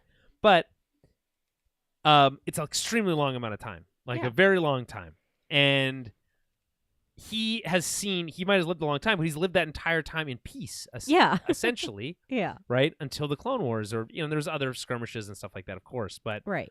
and other problems during the High Republic and that kind of stuff. But ultimately, this is completely different for him. So to say like, Yes. oh, don't worry, I've seen this before. Not really, you haven't. So Yeah. it does come across as naive, I think, and I think it falls Yeah. on deaf ears a little bit. Well, it's also for- like, have you for her. really seen mass Jedi extermination? I don't No. think so. Never. Like, so this is already like super unprecedented. The fact that you're being hunted the way There's you some are. sort of like mass Jedi like death thing that happened during the High Republic of some kind, but I don't know how that works exactly, yeah. and I don't know if it's clearly not the same, so it's not really relevant. Right. Anyway, as they try to board the train, the Imperials are already locking it down. I like this line from Daki. I never really liked trains much anyway. And they're stopped by a trooper asking for their ID, but Daki tries to do a Jedi mind trick on him. You have seen our identification. We're free to go. And this is obviously a reference to New Hope about, Of course. the very first time we see this happen. Funny enough, when we first see this happen in A New Hope, when Obi-Wan does it to that stormtrooper, Trooper. there are other stormtroopers around, Yeah. but they don't seem to notice or care. These aren't the droids you're looking for. You're free to go, right? Yeah. And this case, I actually thought it was so fun to see this trooper kind of like perk up in the background Yeah. and he's, like kinda make his way watching. over Yeah. and be like, why did you let those people go? Yeah. And part of it is like, okay, so the TK program's new. Yeah, So maybe I they're a think little bit more it's- on the ball, I right? think that's part of it. They're all. It's like new cops, right? So they're all trying to like be the best Sticklers at what for the they're doing. rules, yeah. Exactly. Like maybe watching each other to see like how they can work their way ups in the ranks, right? Yeah. So yeah. And you know how the Empire is. They're always looking for ways to be like, throw someone else on your Yeah. team under your bus so you can step on them on the way absolutely, yeah. up. So So but again, it's showing that they're a little bit more competent than maybe we're. yeah, but we're again, used this to, which is good. example of like, oh look, no, this is much scarier than Yes, you yes, would yeah. have thought. So anyway, they jump into action. Freeze! And then it's action time. So the pair jump into action, taking down several stormtroopers with martial arts. It's very cool. Devin is like throwing herself around, doing like jumping kicks and stuff. It's really, really badass. They try to pull a Bourne Identity by jumping across a train tracks as the train comes through. But it's pretty funny because they do that and then the train just stops and then more troopers come out and just chase them down. Yeah, they just come out the doors. Yeah, it's funny. Yeah. Anyway, so they're chasing around the train platform where they hide in the rafters and they get away. But then we notice that Docky's still injured and he's wincing in pain, which is like picking up from last week. And so it's obviously not been very much time. But he also takes on Marok and despite being injured is like pretty good. So he does have this great line, "I'm not dead yet." Yeah. Right? I love when people say like, "Are you okay?" Yada yada. No, I'll be all right. I'm not dead yet. Yeah, yeah. It's like there's always that like last oomph that they can give if they need to. Any thoughts on this escape? No, it's good. It's fun to see a Jedi mind trick fail? Well, yeah. Not fail, I guess. It still works. You know, like we're so used to seeing it just like working and them getting away, and then cut to the next scene where it's like, no, like they're actually having to try like a lot harder to get away right now. So it's I can appreciate that. Yeah, again, it raises the stakes. Yeah. Okay. We return to the scene of the ambush. We get some lats. They drop off Marok, who uses the Force to push the crime scene thing aside. It's funny. Yeah. And then we go to Riley at his house. We quickly get to Riley at home, looking out the window at a sunset. So this is remarked upon in the Screen Crush video, but I think it's also a pretty obvious metaphor here.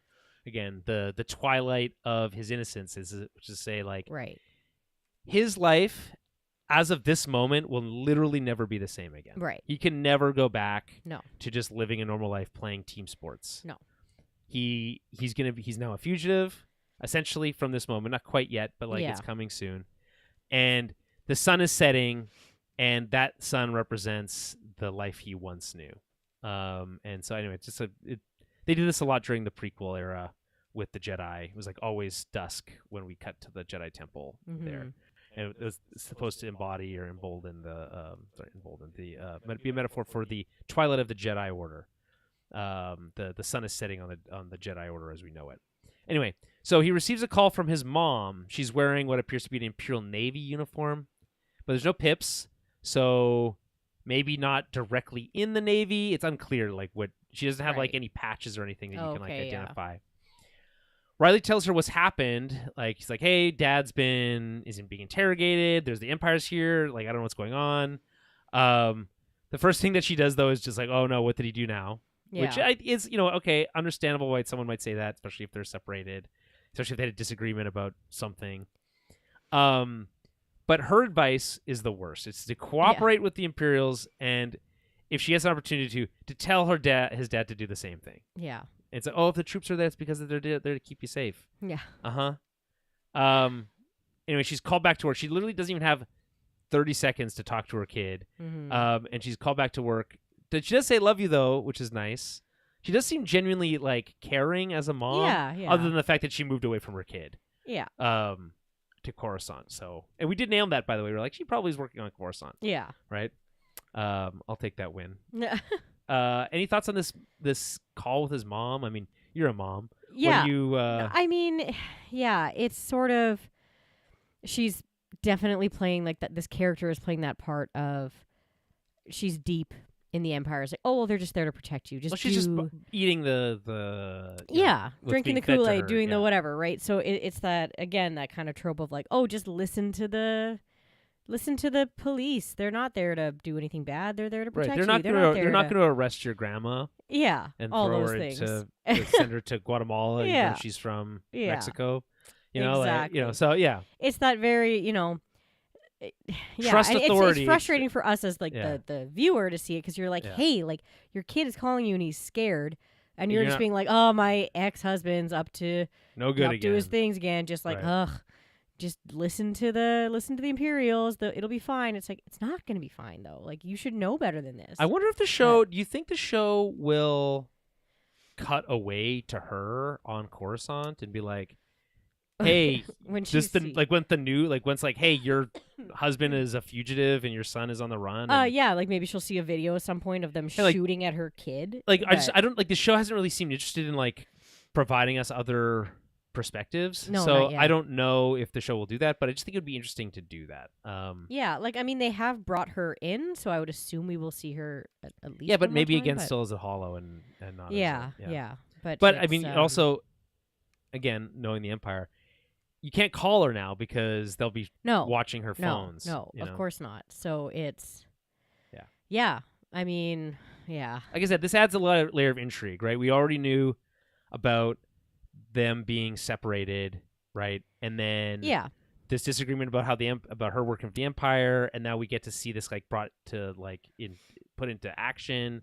Right. Right. Her kind of like colder stance, or her kind of like more rigid perspective, being at play here. Like, Yeah. how much is that going to continue versus Yeah. if her family's at risk, et cetera, et cetera. Also, So, maybe like her literally being at work could be hindering what she can say. Sure, that's true. That's true. But I mean, yeah, like if I had a teenage son in our world and he called The me cops being are like, here. The cops are. I'd be like, well, Kate, listen to them. What if like- what if they're like, hey, But- mom, the military's here, and my Yeah. and they've taken my dad Taking away. dad. Taken dad yeah, away. I'd be like, and- I'll be right there. Like, if well, you know, she's on but- another planet. Well, yeah, whatever. So. But yeah, I'd be like, if why don't you there's- look into it? How about just look into it? yeah, Just absolutely. take it under advisement. I would for sure You look work for the into it a Empire, lot yeah. more than that.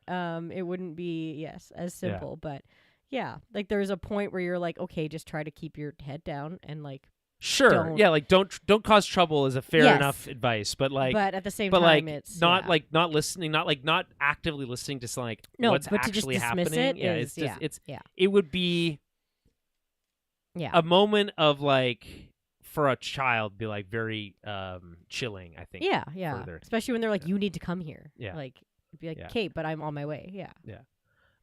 Okay, so we return to the scene of the ambush again. We get another wipe. We go to Marok, who finds the crushed drone droid thing from last week. Then back to Docky. There's a lot of cross-cutting here. Docky and Devin, the Jedi are cut off by patrols. They need a place to hide. Despite a lack of contacts, Docky has an idea. We come back to the scene of the ambush again. Marok takes in the lightsaber damage / scoring on and intuits that there was more than just Maul involved. Right? Yeah. We hear kind of this like sound design of like the battle from last week. And the question is he like, is this just for our sake, or is there Force echoes here? A la yeah, Jedi he Survivor? could be getting Force echoes. That is something that we're told that they can. That's kind a thing that exists in canon. So of, sure, in maybe. the lore, yeah. Yeah. I like that it's like not explicit. It's like, Yeah. I am I'm hearing these echoes from the Force Right. as I speak to myself. So that's cool. I mean, it's I a think nice it's enough, idea. like that a Force user can even just see That there's a battle and be like, okay, there's more than one obviously lightsaber there is here. more than one lightsaber yeah, here. they can see that. Yeah. Meanwhile, Spybot plugs into the Imperial network. He can do anything and notifies Maul that the Empire has spotted the Jedi, and his take is how fortuitous. Yeah. So interesting. So Captain Lawson, he gets let free. He's like, can I at least get some caffeine? He's got a real coffee addiction. Yeah, all the empty cups on his Yeah. desk. A real caffeine addiction. Anyway, he's released. The Empire thanks you for your cooperation. Great line from Captain Blake, or excuse me, Lieutenant Blake. Yeah. Immediately I was like, this is a trap. Yeah, they Yeah. always like whenever they leave, like let you go, it's like they're gonna follow you. Yeah. like Yeah. they're watching you. They But just know. So he returns to his apartment, underground parking, pretty Mhm. luxurious, so that's pretty sweet. Parking. And then we get the shot of him like walking to the apartment. He like steps on his carpet, and his foot like leaves a mark on the carpet. Yeah. Pretty cool carpet effects, if I do say so myself. And shadow work. Anyway, he calls for Riley, who calls him into the kitchen, and we find the Jedi waiting there. Mm-hmm. Cut to black for an extended moment before we cut to credits. We get this like Jedi like leitmotif. We get this musical cue, and I think vague Order 66 leitmotif also. Cut to credits. Any final thoughts on episode 5? No, I just think it's a very good setup for the fallout. Things are right? bad. The Yeah. Empire's here now. They're on to us. Now what? Yeah. Chapter 6, Night of the Hunted. Pushed to their breaking point, our heroes have no choice but to run.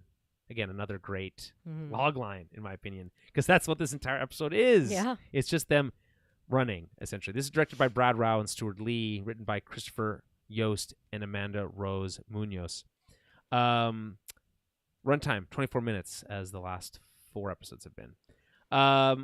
We start with Maul, and we get this, I love the bump, bump, bump, bump, bump, bump, Imperial horns as the score kind of shows us the Imperial Star Destroyer hovering over the city. They're releasing probes. And then we cut to the bowels of the city, if I can borrow the term from Ludi. And we find Maul practicing what can only be described as Sith Tai Chi. I thought the same thing when I saw it. I was like, oh, it's like lightsaber Sith Tai Chi. Yeah. With his lightsaber. And he starts with one blade, but then he brings out both. This is really cool. It just seems like maybe an opportunity to show off kind of the very slick animation that they're able to do here. This does seem like something Maul would do, though. It does. Yeah. I wonder if this practice. is mocapped. This does give me a little bit of that mocapped energy, like from maybe the Maul Ahsoka fight. I wonder who they would have got to. I guess because anybody can do. Well, not anybody, but like you can find someone who would be proficient with.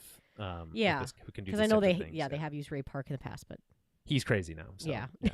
But yeah, there's other people who can do some of the stuff that Ray Park can do. Yeah, for sure. I could just obviously you can tell it's not Ray Park because he's very I don't know. He's got very specific movements that he always uses with Maul. Yes. Like the one leg jumps and the certain things. The twirling and all that stuff. Yeah. But anyway, he's doing some of those moves here. We just don't know if it's Ray Park. It's not said. I would assume they have enough Maul content in animation now that has been mocap that they can go back and maybe use some of it. But I don't know. That's a good question. I don't know. It just looks really good. Yeah, it does. Animating like body motions like of this like fidelity is hard if you're doing it by hand. But it looks really cool. He's doing this on train tracks, which is like not. I think it's kind of lost in the way it's set up here. Yeah, I didn't notice that. Cuts in, and he's kind of like in this kind of like warehouse in a train track tunnel. And I guess the idea is that's supposed to tie into how he's able to like get to Devon so fast later by like using these tunnels. That makes sense. Yeah. Anyway, he's interrupted by Rook, who shows him Imperial footage of Marok. And this sets the stage for their confrontation later as well. Cut to title card. Anything you want to say about his Tai Chi? No, it's sequence? just cool. Yeah, I liked cool it a stuff. lot. Yeah. Okay, back with Lawson and company. Back at Lawson's place, we pick up right at the from the end of last episode. Lawson asks them to go. He's like, "You guys can't be here." Closes a window. I love this. It's again cliche stuff, but it's short form for I am nervous. So he goes and closes the window. You could also close the blinds. Yeah, is another classic, right? And Docky asked Devon to go hang with Riley. You know, you guys go hang out for a minute. Let me talk to Lawson Let the privately. Adults talk. Yeah. She's not happy about that. No. And then there's this great line from Lawson: "Don't let her steal anything." Yeah. Because of course they met because she was stealing something. Yeah. Lawson is concerned that being associated with Docky and Devon is dangerous for his family, which is true. Yeah. He should be concerned about that. But he also says, like, I also share that concern. Docky says, explaining that there was a purge of the Jedi Order, and they barely survived, and so whatever they have in mind for you, they have much worse in plan for them. Their plan was to only pass through the planet, but now that the Empire is here, they need somewhere to take refuge. And we do get an Order 66 leitmotif. This is directly called out by Screen Crush. The same music that plays as we get the montage of the Jedi being killed. So, and that happens right as he says, "Purge of the Jedi Order." So obviously, what's nice? Oh, I mean, it's nice here, but what we're alluded to is what happened for Order 66. How do you think? They said they barely survived. So do you think they had a standoff with their clones? Did they escape the? I would assume when temple? When you say you barely survived, to me that means there was obviously some kind of like altercation. Fight, right. Yeah, that they've escaped. So right. Whether we'll ever see that moment Yeah. on screen. They love I to don't show think us I- new Order 66 moments, but who That's knows? true. I feel like I don't necessarily need to see it anymore No. for every new Jedi character. I'm like, yeah. It whatever. does seem like we get it for everyone, though, so Yeah, it's it's true. possible that the moment will at least be described to us in more detail. Yeah, So. yeah. Docky asks if Lawson knows of any smuggling routes or criminal passages that would help them, at least stay hidden or get off the planet. But Lawson again cites his family and declines. I can't help you. Again, traditional stuff. It's like when people are confronted with these things, the gut reactions say, no, I have to think about me first. Right, yeah. Before they can, they come around to the idea that, they should help. In Riley's room, he tries to tidy up, and he's obviously like a little bit nervous about having a girl in his room. I think that Yeah. line from whoever it was, like the director saying, like, you can smell the room. Yeah. That was from Just like head writer sweaty boy. Yeah. Matthew Michnovitz jokes. Yeah. Yeah, sweaty teenage boy, and that is a distinct smell that none of us like to remember. Yeah, he's like a jock, and he's like, that's all he cares about. Yeah. But apparently he has no friends, which is kind of sad. I don't know. Because like as much as he was established as existing, he wasn't really established as a character. He's just like, yeah. I play sports. That's my thing. Mhm. My dad's a cop. Yeah. My parents are separated. Like, Yeah. that tells us a lot, but we also don't know much about him. And like, No. I would assume he has friends. I feel like it's very rare for a kid to play sports on a team and not have friends. not have friends. That would be hard. Yeah. Unless that team is bullying him, which is also Yeah, fair. possible. I don't know. They're all chanting his name at the Yeah, it seems stadium, likely. so. Yeah, he's probably fine. He's got like trophies and stuff. Yeah. People like him because he's good at stuff. Okay, so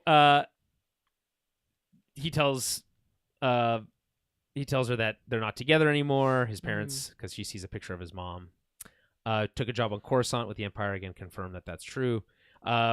She's surprised that he plays sports. We learned that it's called Bodekin. Again, I guess it's not surprised that he plays sports, but she's just surprised about sports in general. Yeah, she like doesn't even know what it is. Like, what do you mean sports? Like, I just train with lightsabers all day. Yeah. But like, if you heard of fencing, you'd be great at it. Yeah. And he says, my life growing up was a bit different than yours. Yeah. Which is obviously a understatement. Yeah. I was a child soldier. Yeah, so. and you literally just played lacrosse. Yeah. You think they're about the same age? Like, is that what we're supposed to let? I would to believe? assume, yeah, they're both like seem teens. If anything, she might be like a young adult. But the actress who plays Devin is like early 30s. okay. Gideon Well, Adelon. that doesn't mean anything when it's a voice. No, it actor, doesn't necessarily. But her mom, funny enough, is actually also in the cast. Okay. Plays his like informant character. Oh, That's, okay, that's yeah. her mom. A more established voice actress as well. Mm-hmm. Anyway, that's neither here nor there. So anyway, Lawson tells Docky that he was interrogated by an inquisitor. He's like, I've heard this word, inquisitor. I don't know what it means. But before they can get into anything, we hear a saber just cutting through the door. It's like they didn't even bother knocking. The Empire is here, and it's action time, and it's action time for the rest of the episode, basically straight. Yeah. I thought Docky was gonna die here. Oh, me too. I was like, oh, he's done. They're like, really this is where he dies. They're really stringing it along. I think. I 100%. I was like, he's gonna get killed by this Inquisitor here, protecting like Devin and Lawson and the kid, like letting them escape. That is like 100% what I thought was gonna happen. And then she's gonna go to Maul because she has no, help anymore, right? So, but that's what I was waiting for. But he's kicking it still. Yeah, So, literally, he does a sick kick here. Yeah, Like, but he holds his own. So yeah, the fight sequence is so cool. Like, I'm not gonna like describe yeah. like, oh, this cool lightsaber move and that cool lightsaber move. We do a little of that when it comes around, but again, this like close quarters combat inside this apartment. fighting in a small apartment space like this is interesting. Yeah, for and sure. it like reminds me of that like safe house that from Andor season 2. Yeah, It's got a similar look to that. There's a big fight sequence there too. yeah. Anyway, a fire is started. It engulfs their home. Mm-hmm. The picture of their family. I like how it's like in a regular show it'd be like a picture like curling up into flame, but it's like this is just like a digital pad that's burning. So that's funny. But again, this is like metaphor for their former life being their life as destroyed. they know it is done. Yeah. Like they can't go back. It's Docky sends Devin to protect Lawson's son. So they're like, and Lawson and his son, they get sent up out the window Mm-hmm. and up to the top of the roof, which leaves Docky and Marok to fight independently. He kind of holds his own pretty good, I think. Yeah, against he them. does. On the roof, there's this really sick lat moment where this LAT kind of like comes in and hovers off the edge of the building. Yeah. And then the camera like pulls back as the LAT kind of like fits the frame, and she positions herself to deflect blasters to protect the two of them. It's really cool moment. Again, this is very like Clone Wars vibes with a little bit more, I guess, flair in the filmmaking here, but it looks really cool and the energy is really high. And there's like some quipping here where Devin's like, "Oh, maybe the roof wasn't such a good plan." Yeah. and Lawson's like, "Oh, maybe showing up my door wasn't such a good plan." Yeah. Anyway, meanwhile, he's murdering troopers because he's just and his kid. I like that this is at least called out because Riley's like, "Dad, you can't just shoot. Yeah. You can't just shoot the troops. Like, yeah. what the heck?" And he just killed. Like he kills them. So I'm like, he's done. Like he's fully killed. Imperial troopers. He's now fully committed to this, but also I think he understands that there's no like, "Oh, let me just put my hands up and it's gonna be fine." Well, they're already shooting at them. Exactly. And honestly, if someone was shooting at me and my kid, I would be shooting back. Do you have if it was the cops, would you be shooting back? If I had the means, yes. Okay. if they're shooting, if I knew the cops kid, were dirty, then yeah. Yeah, these are basically dirty cops. Yeah. And they're shooting at my child. I mean, it's more complicated than that, but like, I guess what I'd say is like, I think again that Captain Lawson understands the stakes. He's like, it's life or death right now. Yeah. If this can ever be sorted out later, I can stand on the fact that I was protecting myself. Yes. But I don't like. It's like that's just not the concern right now. So right. And like as I mentioned, Riley's going to have to come to terms with that on his own at some point soon. Yeah. Because they wouldn't be shooting at these troopers if they haven't already been being shot at. Like, you know what I mean? So 100%. Yeah. It's different. They come in literally guns and cannons blazing. Mm-hmm. So. Docky joins them on the roof, ordering Devon to steal the lat. It's so sick.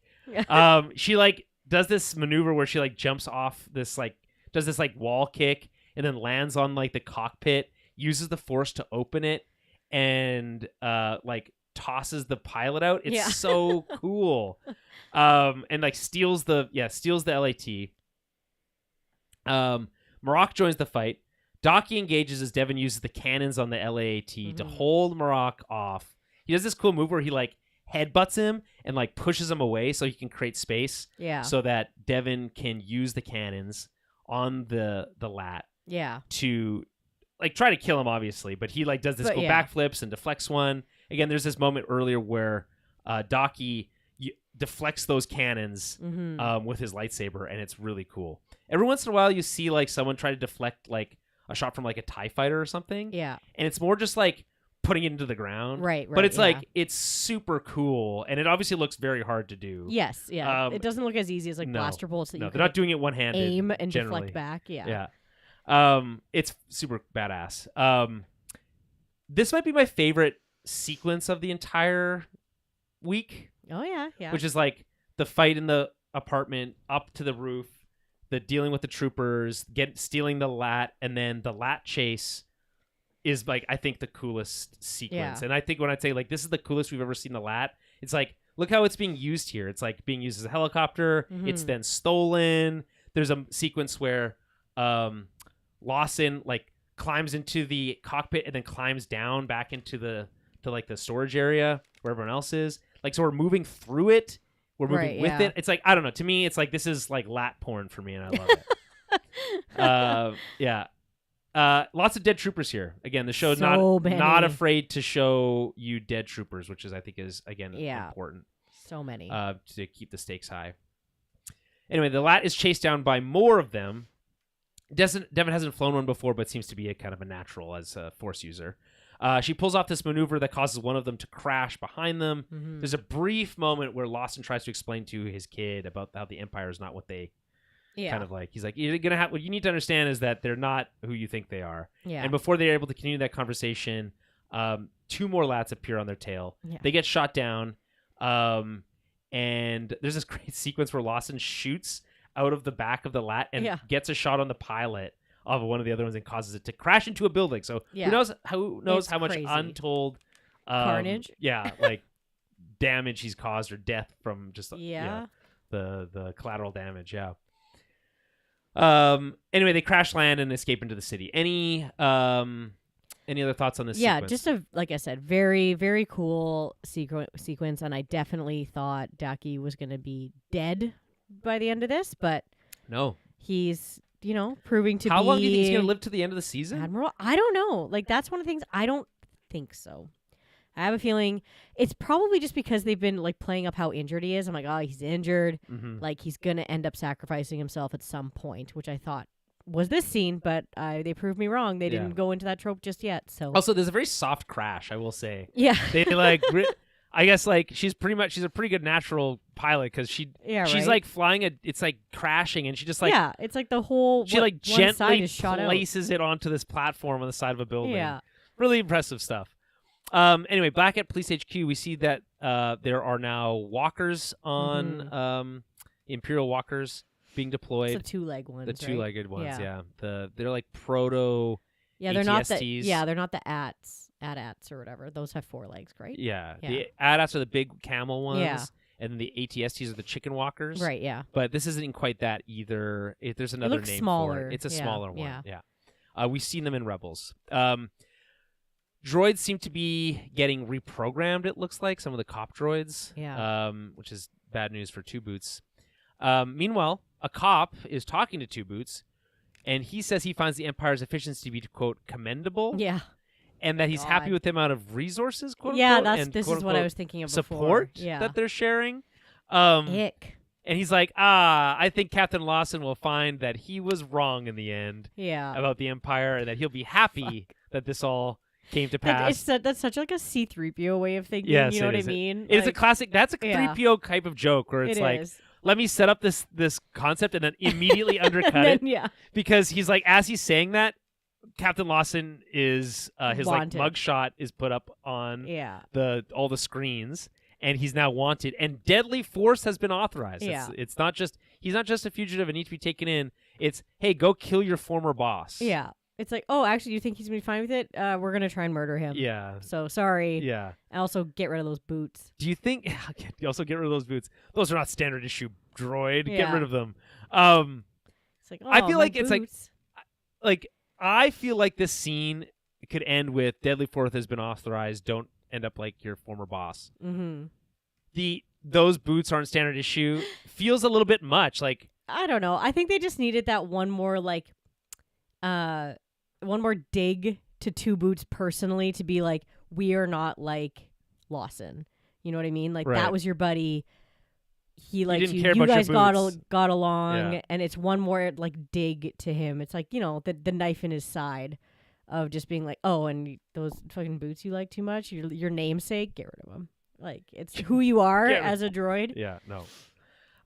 So I don't know. For me, it just feels a little. I see where you're coming from, and sure, and maybe that's like as a droid, it's like maybe he needs that like personal. To be like, oh, my individual rights. Let's not talk about droid his rights. His buddy being deadly force authorized. Would like be that should be enough. Yeah. But like, so that's why I feel like this feels like a little bit like from a different show. Like, what are we doing? Like, why is this here? Like, this is not. It doesn't need to be here. If you want to maintain the tone that the show has set up till now. So this is where like. Now it feels like we're in the Clone Wars again when you got like 3PO jokes coming, throwing at us. Okay, back with the fugitives. I'm calling them the fugitives now. We get this cool back alley shot with lots of neon as they dodge a walker patrol. Very cool. Daki acknowledges that with the Empire now knowing that they're Jedi, they won't stop hunting them even if they capture Maul. Right. Very astute, Captain Obvious. Lawson has a plan, and he goes back to see his contact/informant.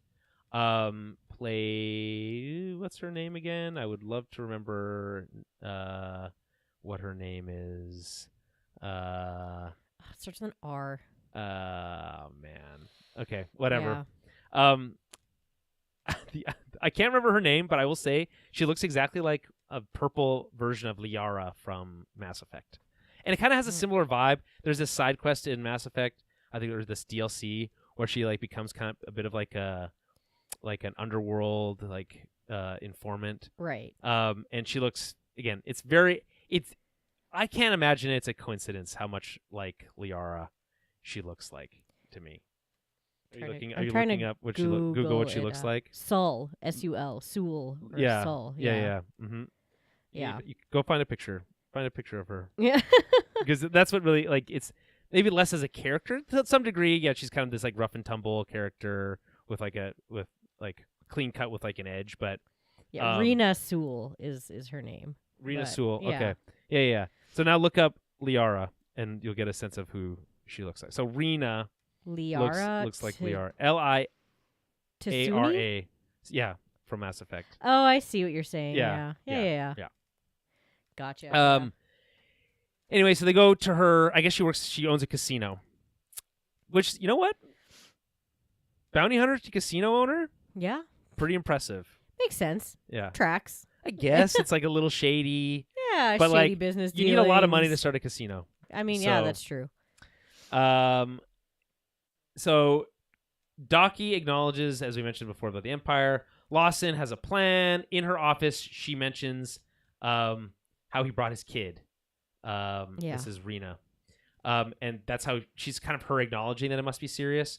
Anyway, they mentioned they need a way off world. She says that there's heat on everyone now. And again, just like everyone says, they can't help. This is the classic Imperial move, which is like put pressure on everyone so that no one feels like they should want to put their neck out for anyone. Right. Anyway, Lawson does this move where he touches her shoulder. Mm-hmm. And like this personal contact tells her that he's desperate. Right. And she's like, okay, I'll see what I can do.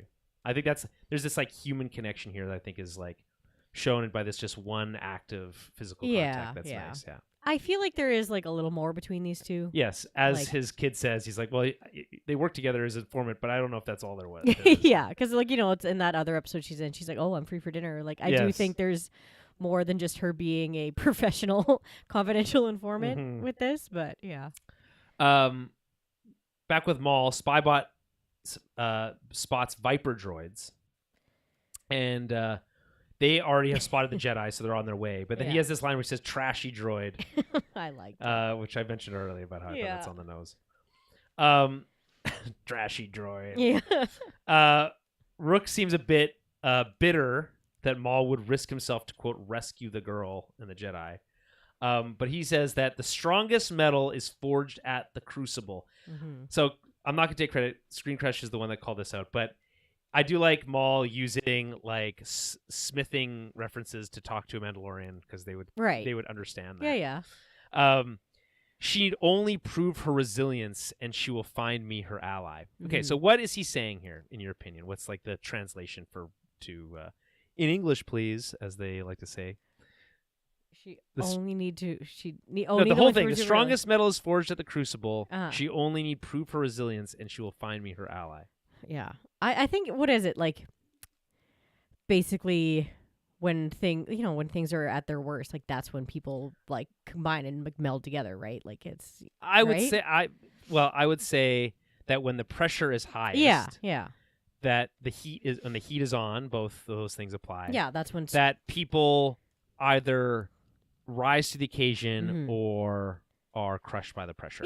Yeah. And so what he's kind of saying is like, okay, you need that pressure to forge the bond. Yeah. That he needs to entwine, capture, quote unquote, in a metaphorical sense, Devin, right?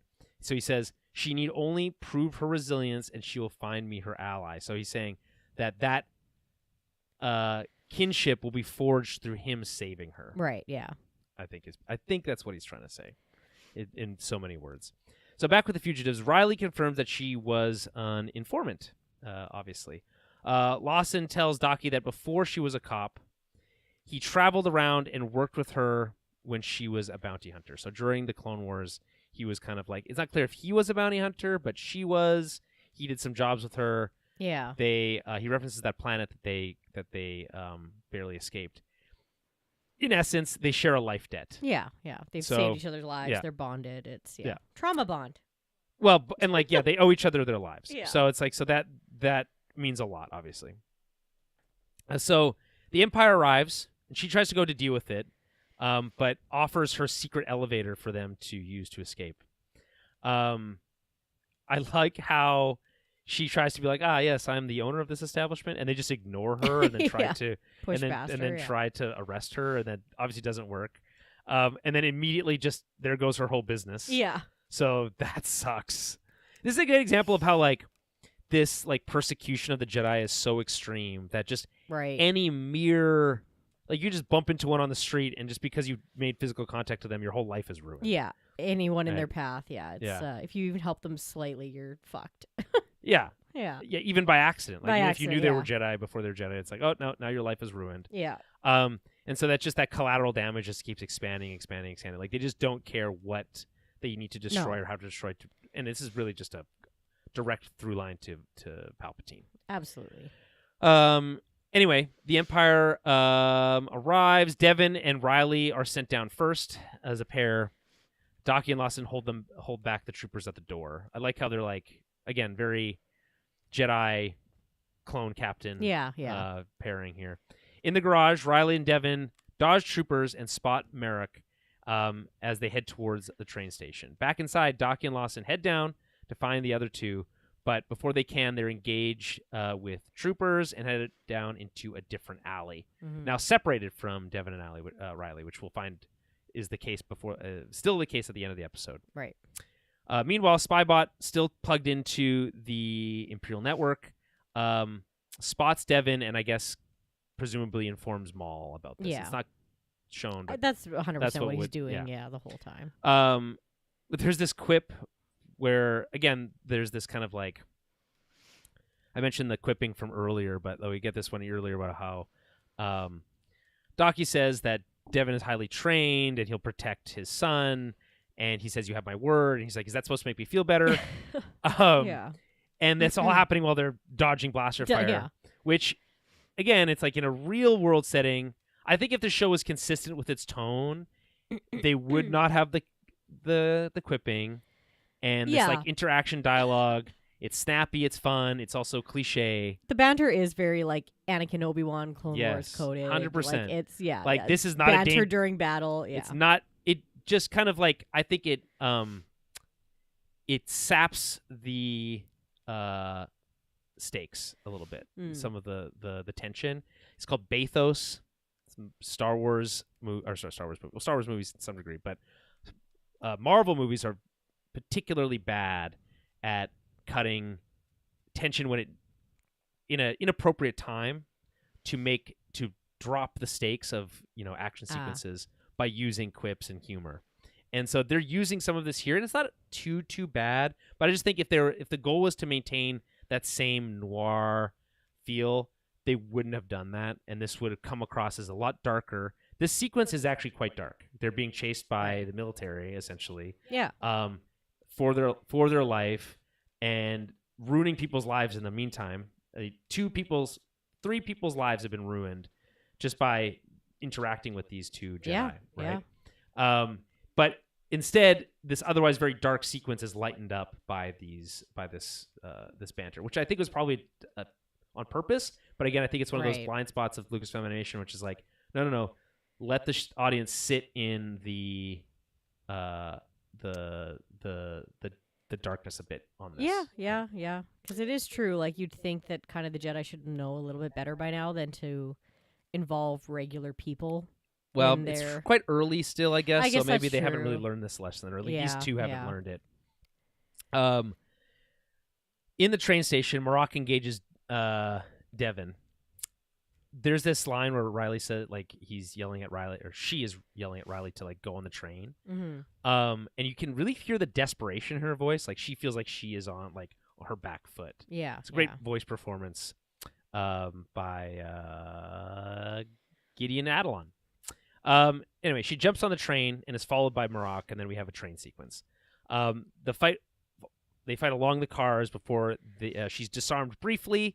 She does this cool maneuver where she gets her lightsaber back, but she's on the back foot, and he starts interrogating her. He wants to know where Maul is, but dun dun dun, bum bum bum bum bum. He's already there.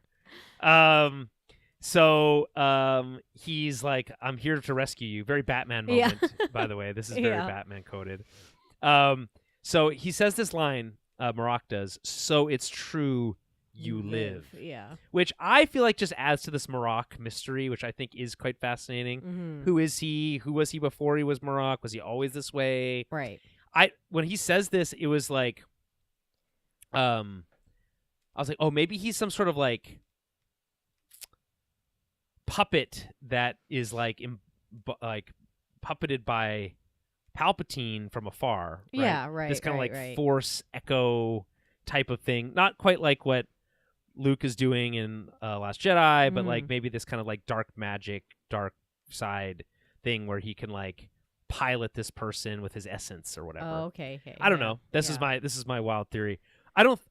Because like the way it kind of comes together later, where he like calls in stuff, kind of gives me the sense that that's not really what's going on there. So, but this idea that like it's someone who was in the belief that he was dead. Yeah.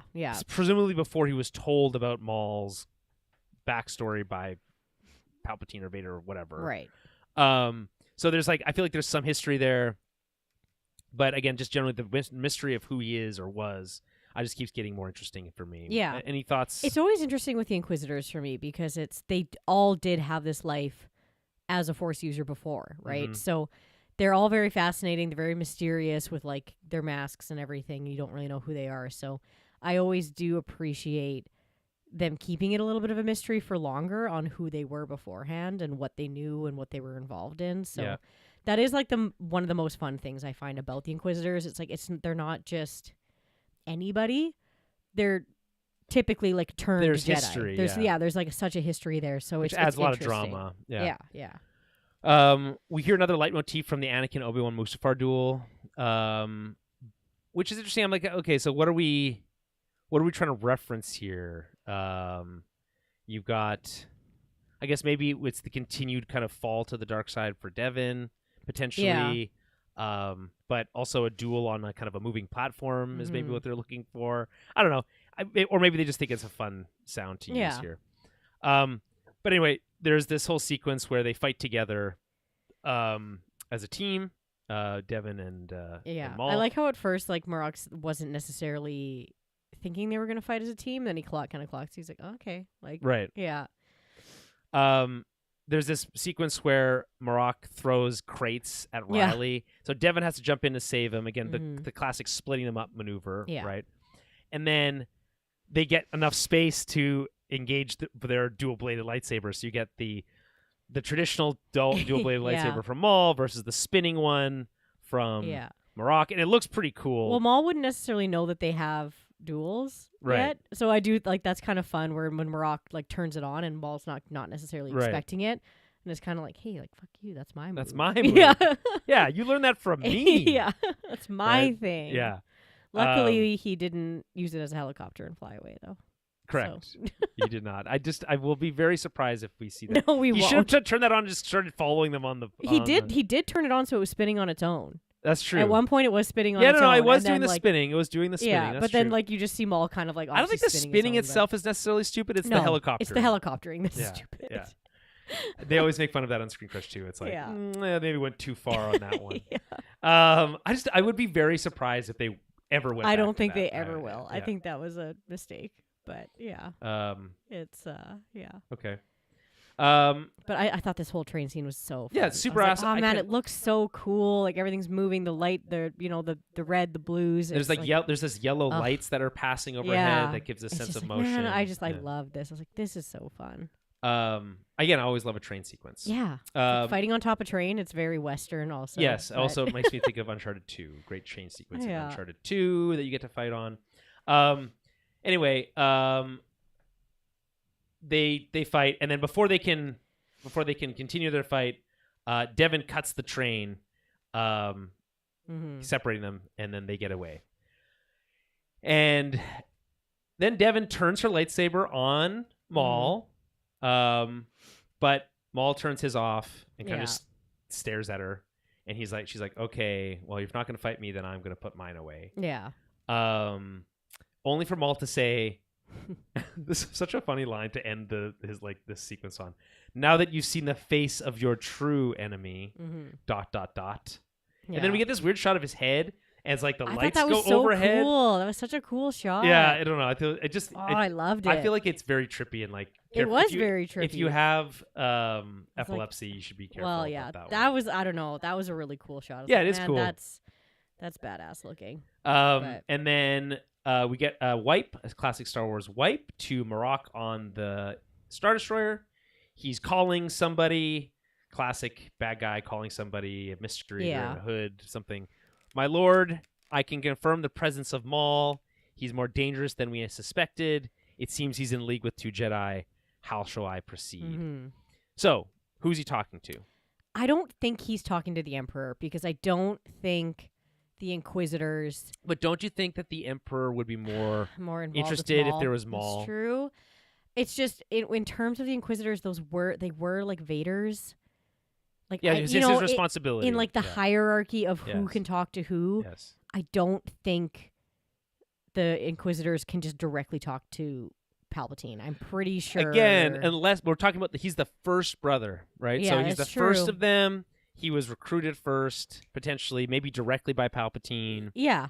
Because I assumed it was either Vader or Grand Inquisitor, but then in the thing there, it said that it's not the Grand Inquisitor. So it's a thing is, it's not Vader's helmet, because it's not, the angles aren't sharp enough. It looked like it was just the bottom of it. So it's either that, so it's either his cape, or it's the Emperor's hood, or his robes. I guess there is another possibility that it's the sixth brother, the guy with the bird face? The bird face guy. I think he's supposed to show up in this. I don't. That's true. It's also because he says brother, "my lord," but so that's why weird. I think it's like I would think it's Lord Vader. Yeah, so there's two, because I mean, you could say my emperor, right? But I feel like my lord could apply to both. It could be Vader or Emperor. Yeah. So to my money it's on. I feel like it makes more sense for it to be the Emperor. Yeah. But wanting it to be Vader also makes sense. My lead towards the Emperor, because if it is the Emperor, he can still send Vader. So yeah, that's true. I just assumed in the hierarchy of who can talk to who, it would be Vader first. Sure, that's fair. But yeah, you're right. I don't know. We don't know what's Vader doing right now. This is what he's doing right now. Okay, so this is 100%. Yeah. All right, so yeah, I mean, I guess is hunting Jedi. I feel like we're led to believe that it's one of those two, but then I feel like they're going to do a pivot and it'll be something not as cool. Anyway, that's where we leave off. That's it. Cut to credits. Any final thoughts?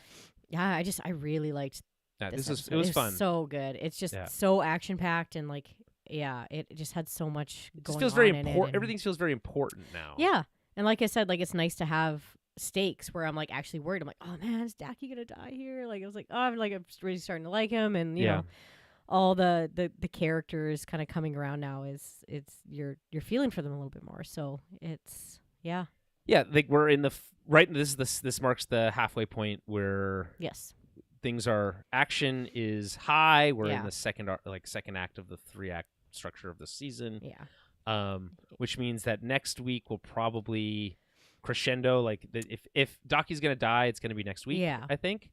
Well, we're gonna get some other big bad. Either like we said, it's either Vader or we'll probably see actually Sixth Brother next week because we haven't seen him yet. Need some backup first, and then show. Vader. Yeah, maybe. Right.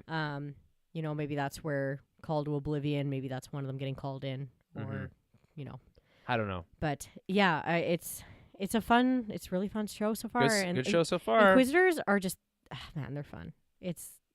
They're cool characters. It's all kinds of cool characters that I really like seeing. Yeah, so. No, I agree. I mean, these gritty underworld stuff. It's great. This is an amalgamation of some of the cooler things from the show so far. Yeah. My only gripe is that, again, like I think there was a tonal shift here that I don't think necessarily serves the show, but that's a minor nit. And a couple things too on the nose, but yeah, I just again the two boots thing is like that's not needed. But that's just more of a reflection of what I just said before about the tonal shift that feels a little bit like they weren't ready to commit to what they had originally envisioned for the show. Okay. Next week, Chapter 7, Call to Oblivion. Chapter 8, The Creeping Fear. We'll be back either Tuesday or Wednesday. Again, I don't know yet. But stay tuned to the feed, and you'll get it when it posts.